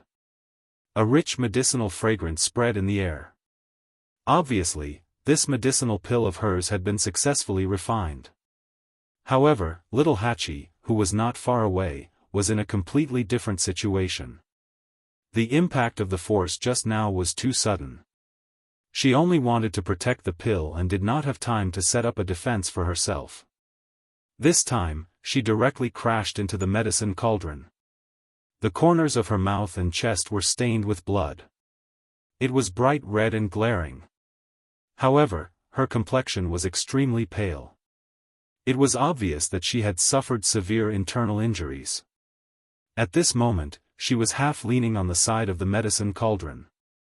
She supported herself with one hand, and her knuckles were white. Little Hachi. Are you okay? Chu Luiyue's heart was burning like crazy. Little Hachi raised her hand and slowly wiped the blood from the corner of her mouth with the back of her hand. Moss. Master, don't worry. I'm fine, she spoke slowly, but she was unprecedentedly weak. Chu Luiyue's heart instantly felt like it was being squeezed tightly by something. Fine? How is this fine? Little Hachi licked her lips. A rich, sweet, and fishy taste filled her mouth and tongue. She slowly raised her head and looked at Xu Jing. Her usually enchanting and charming eyes were now filled with a cold luster. 8th Oracle, what's the point of a sneak attack? Xu Jing's expression was calm. I don't know what you're talking about.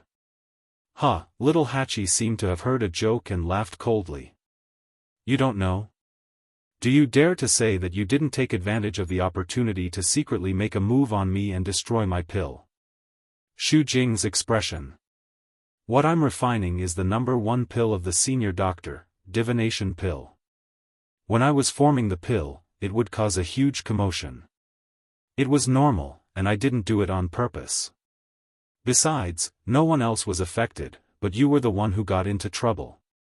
Shouldn't you look for the reason yourself? What? Are you saying that something happened to me at the last moment? 8th Divine Emissary, my refining process has been very smooth. In fact, I even completed the pill before you. That's not impossible. Xu Jing said indifferently, after all, when it comes to refining pills, no one knows what will happen until the very last moment. You said that I deliberately targeted you. Do you have any evidence? Little Hachi swallowed a mouthful of blood. Xu Jing was extremely cunning. Under the situation of the energy riot just now, she wouldn't leave any traces at all. Just based on her words alone, how could anyone be convinced? Good. Good. I've really underestimated you. Little Hachi closed her eyes. Her lips curled into an impudent and provocative smile. It seems that the slap I gave you that day at Herb Mountain was far from enough. If I had known this day would come, I would have slapped your face until it was swollen. Let's see how thick-skinned you are to say such words in front of everyone. Xu Jing's expression finally changed. What nonsense are you talking about? I'm talking nonsense? Why are you licking your face and spouting nonsense? Little Hachi's vision turned black, but she was still holding on with her anger. She sneered. Why, as the 8th divine envoy, do you feel embarrassed after losing to me? So unscrupulous. Little Hachi's words were so fierce that Xu Jing was almost speechless. After all, there were many people around. There were many things that she couldn't say. Thus, she endured it again and again before finally saying, I don't want to argue with you about this. There's no need to pay attention to slander. But, your Emerald Scarlet Fire pill has been destroyed. Then, you've lost this life and death trial. What she meant was that she wanted to take little Hachi's life. Chu Luyue heard this and immediately shouted in a deep voice, How dare you? Xu Jing turned her head and glanced at her. A faint and sarcastic smile appeared at the corner of her mouth. Why, Shengguanyu, do you think you can interfere in this life and death trial? Today, little Hachi must die. Chu Luyue stared at her. She had been watching very carefully before. Little Hachi's alchemy had been very smooth and there hadn't been any problems. It was Xu Jing who had secretly tampered with the alchemy that led to this situation. She pursed her lips coldly. Of course, I don't have the right to do so. But, the 8th divine envoy's character has really opened my eyes. Xu Jing's chest tightened. Chu Luyue had already looked at Mu Qinghe. You're in control of the competition area. Just now, you should know best whether or not someone had secretly tampered with the alchemy, right? Xu Jing's heart sank and she looked over as well. First divine envoy, such an unreasonable person should be severely punished.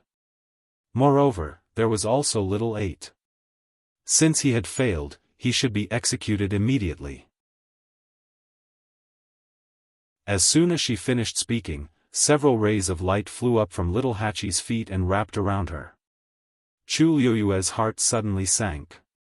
However, at this moment, a sharp sword suddenly pierced through the air and flew toward them. Chi! Those few streams of light were instantly crushed. Then, a tall and slender figure appeared in front of everyone. He was dressed in neat and tidy clothes, and there was a cold aura around him. An indescribable pressure spread out from his body. Little Hachi looked at the sword and subconsciously raised her head. Brother Yan Qing. Everyone who saw the person's face was shocked back to their senses. Xu Jing's expression changed drastically. Who are you calling?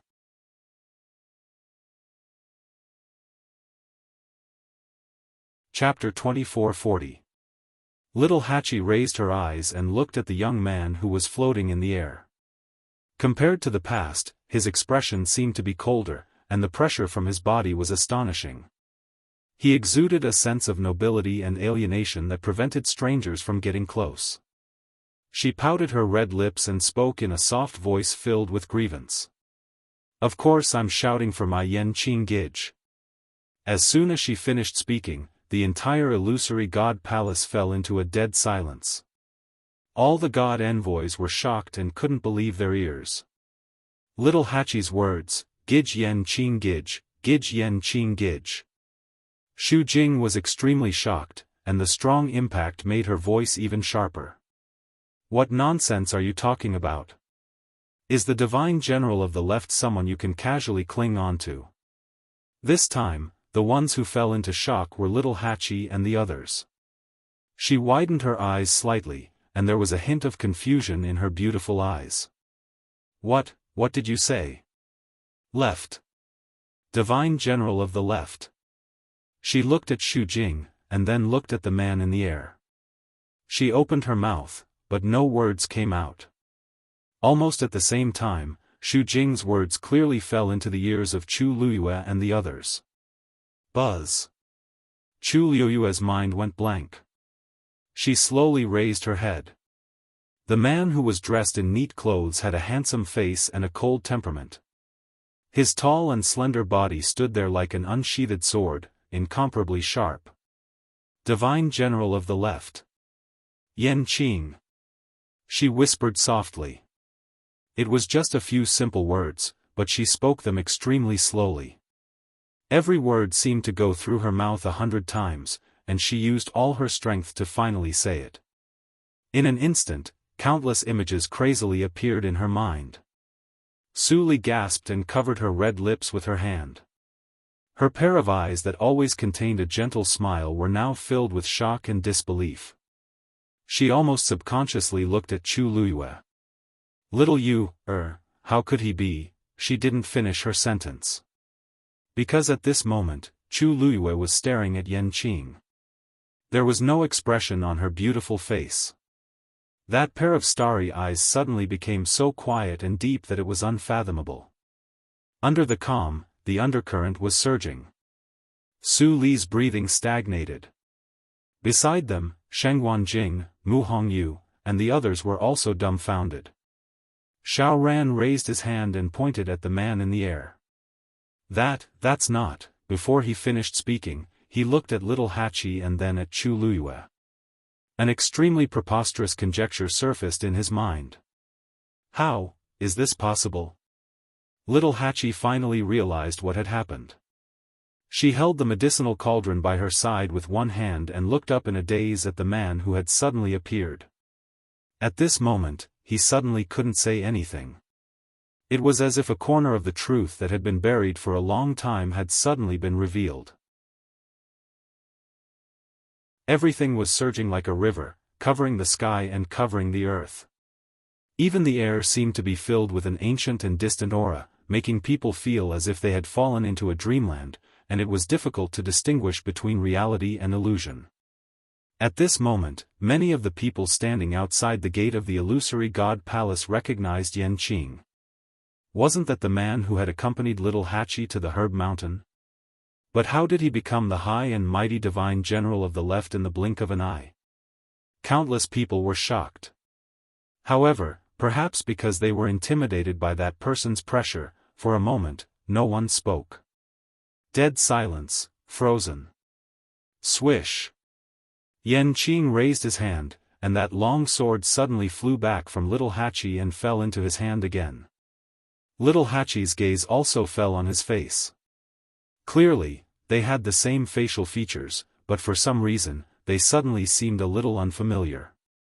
She stared at that face, as if she wanted to find some clues from it. However, Yan Qing wasn't looking at her. He was looking at Xu Jing. His gaze was as cold as a knife. Swish! He turned his wrist, and the long sword in his hand suddenly fell, pointing at Xu Jing. The sharp edge of the sword was full of majesty. The life and death juncture is the last stage to screen cultivators before ascending to the heavens and becoming a god. No one is allowed to interfere, cause trouble, or distort the truth. Eighth Oracle, do you know your mistake? A piercingly cold voice instantly spread far and wide between the heavens and the earth. Almost in an instant, everyone's eyes were focused on Xu Jing. No one is allowed to interfere, cause trouble, or distort the truth. What did that mean? The divine general of the left was interrogating the eighth oracle. Didn't that mean that the eighth divine envoy had really done something? She really did something during the competition just now. The emperor was in charge of the Pantheon record. Although he didn't interfere with the affairs of the illusory god palace, he had the right to supervise it. The divine general of the left had suddenly appeared, and it was obvious that he was here for this matter. In the life and death juncture, Xu Jing did something shameful. Xu Jing was also dumbfounded. At first, she was full of shock and anger because she heard little Hachi call out, "Brother Yan Qing." However, before she could completely react, Yan Qing's question instantly caused her to panic. A trace of panic flashed across her eyes. She tried her best to stay calm and said reluctantly, "Divine General of the Left, I don't know what you mean." Yan Qing asked coldly, you don't want to admit it? Xu Jing's heart trembled, and a huge wave of panic surged from the bottom of her heart. She gritted her teeth. I don't know, you don't want to admit it. Yan Qing interrupted her. His words were firm, and his tone was cold. It was obvious that he had confirmed everything. Everyone looked at each other. The divine general of the left was one of the emperor's men. Now that he suddenly appeared and questioned the eighth oracle in public, he must have been very confident. However, Xu Jing didn't want to admit it. Wasn't she looking for trouble for herself? For a moment, everyone looked at Xu Jing with more complicated expressions. Surprise, contempt, mockery. As the oracle, Xu Jing had always been high and mighty. In particular, she had been in charge of the Herb Mountain for many years and had great power. When people saw her, they would eagerly try to curry favor with her. Who knew that she would have such a day? No one was stupid. They could figure out what was going on with the current situation. She was the culprit behind little Hachi's accident at the last moment. Xu Jing clenched the jade box in her hand. Her delicately manicured nails were almost broken. The sharp pain made her regain some consciousness. She looked up at Yan Qing and asked, Divine General of the Left, are you sure that I deliberately stopped little Hachi from making the elixir just now? Yan Qing didn't say anything, but his expression couldn't be more obvious. Xu Jing suddenly laughed and asked softly, what are you talking about? Then I want to ask, why did I do that? Who is she?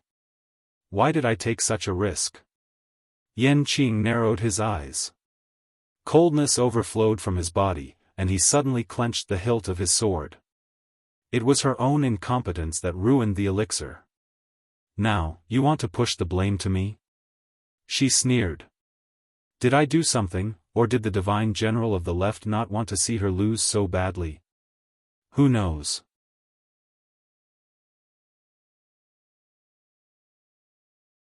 Chapter 2441.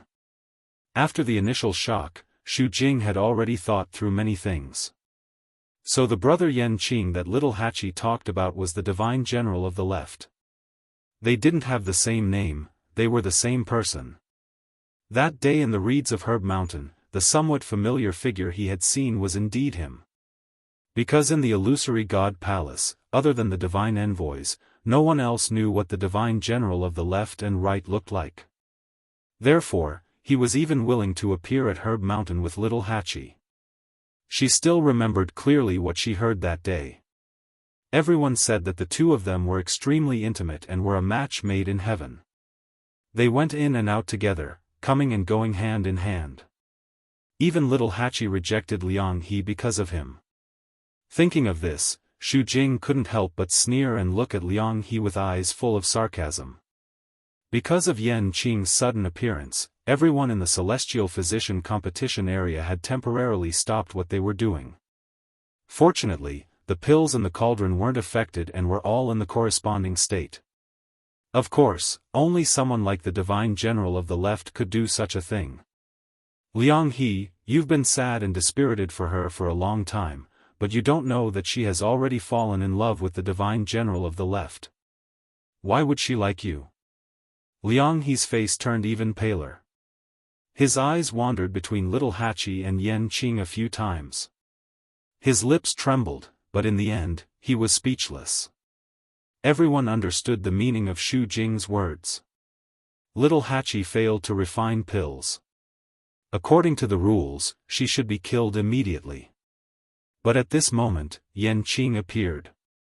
In everyone's eyes, he and little Hachi were indeed together, and their relationship was extremely good. Although it was a little inappropriate to suspect the divine general of the left, but it wasn't impossible. After all, he did do a lot for little Hachi before. At this moment, a mocking laugh was suddenly heard. Xu Jing looked coldly at little Hachi. How could she still laugh at a time like this? However, in the next moment, little Hachi's words shocked her. Little Hachi lazily leaned against the side of the cauldron. She tilted her head and her red lips curled into a smile. Who told you that my pills were destroyed? Perhaps it was because of her injury, but her voice was a bit hoarser than usual. However, when paired with her languid and soft tone, it was even more enchanting. Xu Jing's mind went blank for a moment. She asked almost uncontrollably, "What did you say?" She clearly didn't hold back in that attack just now. That pill was definitely impossible. As if reading her mind, little Hachi raised her other hand and slowly opened her palm. A pill the size of a longan fruit lay quietly in her palm. Its shape was round and smooth, and its color was bright and rich. The patterns on its surface were especially clear and distinguishable. A strong and fragrant medicinal fragrance spread out from within. It was precisely the azure-glazed scarlet fire pill. Furthermore, anyone could tell that this was a medicinal pill that could be called perfect. This is impossible. The moment she saw the emerald scarlet flame pill, Xu Jing suddenly widened her eyes and screamed. How could this be? Just now, the pill is right here. Why are you saying that it's impossible? Little Hachi snorted. She licked her lips and rubbed her waist. In order to protect this pill, I spent a lot of effort. Xu Jing used almost all the power she could muster in that attack just now. If she hadn't reacted quickly, she would have succeeded. The corners of her lips curled up into a smile as she looked at Xu Jing with a faint smile. Eighth messenger of God, I should have passed this trial of life and death, right? Now, do you still want to kill me on the spot? Silence. The air seemed to have frozen. Everything froze at this moment. Xu Jing only felt a buzzing sound in her head, and her vision turned black. She really managed to protect that pill. Little Hachi laughed and said, although Brother Yan Qing has always treated me very well, but, when it comes to matters of life and death, he is extremely fair. To tell you the truth, I only found out about this person's identity today. As she spoke, she raised her eyes slightly and glanced at Yan Qing with a faint smile. Who would have thought that Brother Yan Qing would be so powerful? Yan Qing pursed her thin lips slightly. Eighth messenger of God, you just suspected that Brother Yan Qing was unfair and abusing his power for personal gain. However, the pill is clearly fine now. What you said just now. Don't you think it's ridiculous? Little Hachi said slowly. Every word was like a resounding slap to Xu Jing's face. Yes. She just said that Yan Qing was worried that little Hachi would die at the critical moment, so he stepped in. But in reality, Lil 8's pill had already been successfully refined. If that was the case, then what she said just now was clearly slander. Xu Jing was completely flustered. Yan Qing looked at Mu Qinghe. First messenger of God, don't you have anything to say now? Hearing this, everyone looked at Mu Qinghe.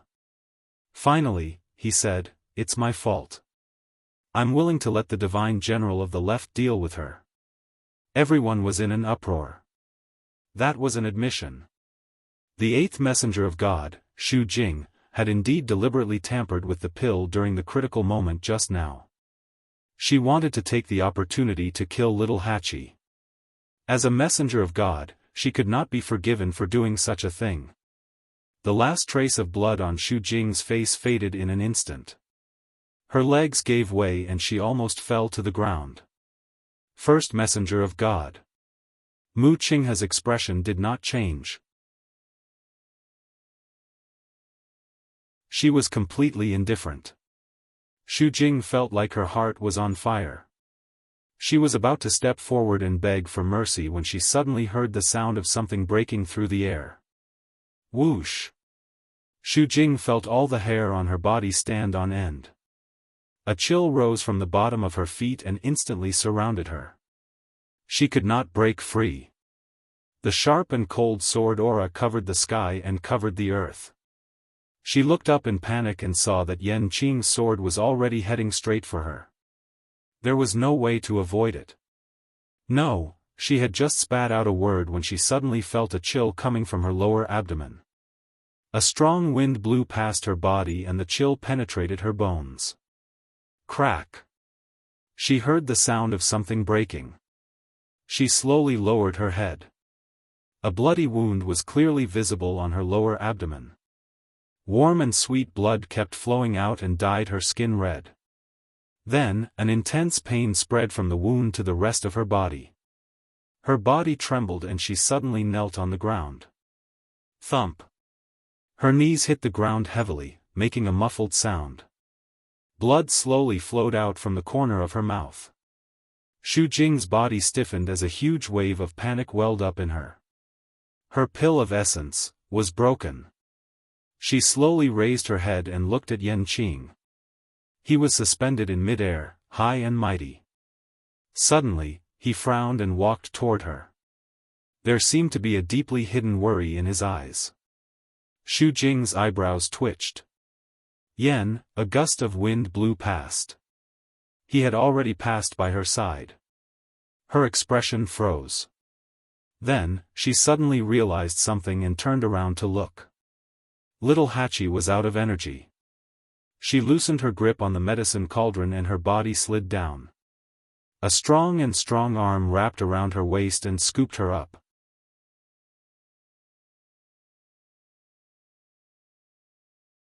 Chapter 2442. Little Hachi was already seriously injured. She was barely holding on with her willpower. Now that she saw that Xu Jing's pill of essence was broken, she relaxed and could not hold on any longer. Everything went black and she fell down. However, before she could fall to the ground, she felt a tight grip around her waist and was picked up by someone. She forced herself to open her eyes and saw a familiar cold face. She frowned and started to push him away. "Let go of me." She did not pay attention to him earlier, but now she came back to her senses. Yan Qing. Divine General of the Left. No wonder he was called Yan Qing. No wonder Xu Jing had such a big reaction when he heard how she addressed him. No wonder he always stayed in that small courtyard and did not go out often. No wonder, there were too many. She did not think so before, but now that she thought about it, there were many suspicious points.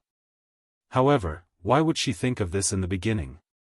Little Eighth was extremely enraged, and the nameless fire in his heart burned fiercely. Let go. She pushed Yan Qing hard with both hands. Unfortunately, this little bit of strength was not enough for Yan Qing. Apart from touching a sturdy chest, there was nothing else. Stop it. Yan Qing frowned and carried her out of the competition area. Little Hachi was furious. Stop it. He actually said that she was making a fuss. Please, can you figure out who was the one who lied first and did something wrong? She gasped and raised her voice. Men and women should not touch each other. Don't you know this? Yan Qing stopped in his tracks. However, it was only for a moment, and he continued to walk forward. Little Hachi began to twist crazily in his arms, wanting to jump down. She did not want to see this face at all. Yan Qing frowned slightly. He exerted force with his palm, turned slightly, and held her waist. Suddenly, his whole body stiffened. Little Hachi was wearing a short top and a long pleated skirt. Usually, when she stood, the string of broken jade tassels on the hem of her short jacket barely covered her slender and fair waist. Now that she was being held in Yan Qing's arms, her slender waist was exposed whenever she moved. Yan Qing's hand just happened to press on that warm and soft spot. Under his palm, there were a few broken jade beads, a few tassels wrapped around his fingers, and an incredible softness and smoothness. That warmth seemed to spread from the center of his palm. His ears were suddenly dyed with a faint red. For a moment, he didn't know if he should continue or, however, at this moment, Little Hachi's body suddenly curled up and let out a low groan. His voice sounded like he was in great pain. Yan Qing frowned and looked down. Only then did she see that there was a large bruise on her originally white and eye-catching waist. There were even traces of blood on it. It was truly a ghastly sight. Yan Qing almost immediately understood that this injury was caused by her bumping into the medicine cauldron just now. And that time, he had pressed right on her wound. He immediately changed the position of his hand. Little Hachi's aggrieved voice was heard. Yan Qing. You're hurting me. Although she was angry, because of her grievance, her voice became extraordinarily soft, and there was a faint hoarseness in her voice. Yan Qing's body stiffened. After a moment, he said in a low voice, I won't. His voice was very low, and not many people heard it. But little Hachi heard it. Xu Jing also heard it. Her temples were throbbing, and her heart felt like it was being squeezed by something. Even the pierced wound on her lower abdomen became numb to the pain. I won't. When had the aloof and cold-hearted divine general of the left ever whispered to anyone in such a soft voice? She swallowed a mouthful of blood, and her hands that supported her body gradually tightened, making ear-piercing sounds on the ground.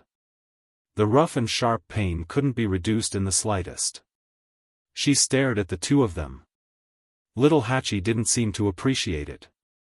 She just turned her head, and the corners of her eyes were red. Yan Qing carried her in silence and arrived at the house. In front of Chu Luiyue. Yan Qing finally put little Hachi down. As soon as little Hachi's feet touched the ground, she immediately pounced on Chu Luiyue. Master. Chu Luiyue supported her and checked her pulse. She frowned slightly. Xu Jing had used a lot of strength, and little Hachi's internal injury was indeed very serious. She took a deep breath, took out a pill, and fed it to little Hachi. Then she poured some of her divine power into little Hachi's Yuan meridian to heal her injury. After a long while, little Hachi's face finally regained some color. But her body was stained with blood, her eyes were red, and there was a large bruise on her waist. She looked really pitiful. She sighed with heartache. Don't do this again. How can that pill be more important than you? Little Hachi's red lips twitched slightly. But I want to come and find Master. If she failed, she would lose face and be killed on the spot. How miserable would that be? So, no matter what, she had to protect this emerald scarlet fire pill. Chu Luiyue didn't say anything. She took out another jade bottle. With a flick of her slender fingers, she took out a piece of ointment with a faint green color and applied it on little Hachi's waist. A cool feeling washed over her, instantly relieving the pain. Little Eight hugged one of her arms and leaned his head over, pouting his lips and acting cute. I knew Master was the best to me. Chu Luiyue lowered her head and applied the ointment slowly and carefully. The surroundings were silent. Yan Qing stood in front of them, holding a sword with one hand. Su Li and the others looked at each other and exchanged glances. Then, they tacitly maintained their silence. A thin layer of sweat gradually appeared on Yan Qing's forehead. Finally, Chu Luiyue stopped. Hongyu, help little Hachi to rest. Mu Hongyu hurriedly said, Ah. Okay. As she spoke, she had already walked forward to help little Hachi. Before little Hachi could take a step, Chu Luiyue said lightly, Wait. Little Hachi, you haven't thanked the divine general of the left. You're tuning into the Xiaofan's Wuxia Tales YouTube channel. Don't forget to subscribe and join us on this journey to catch the most captivating stories.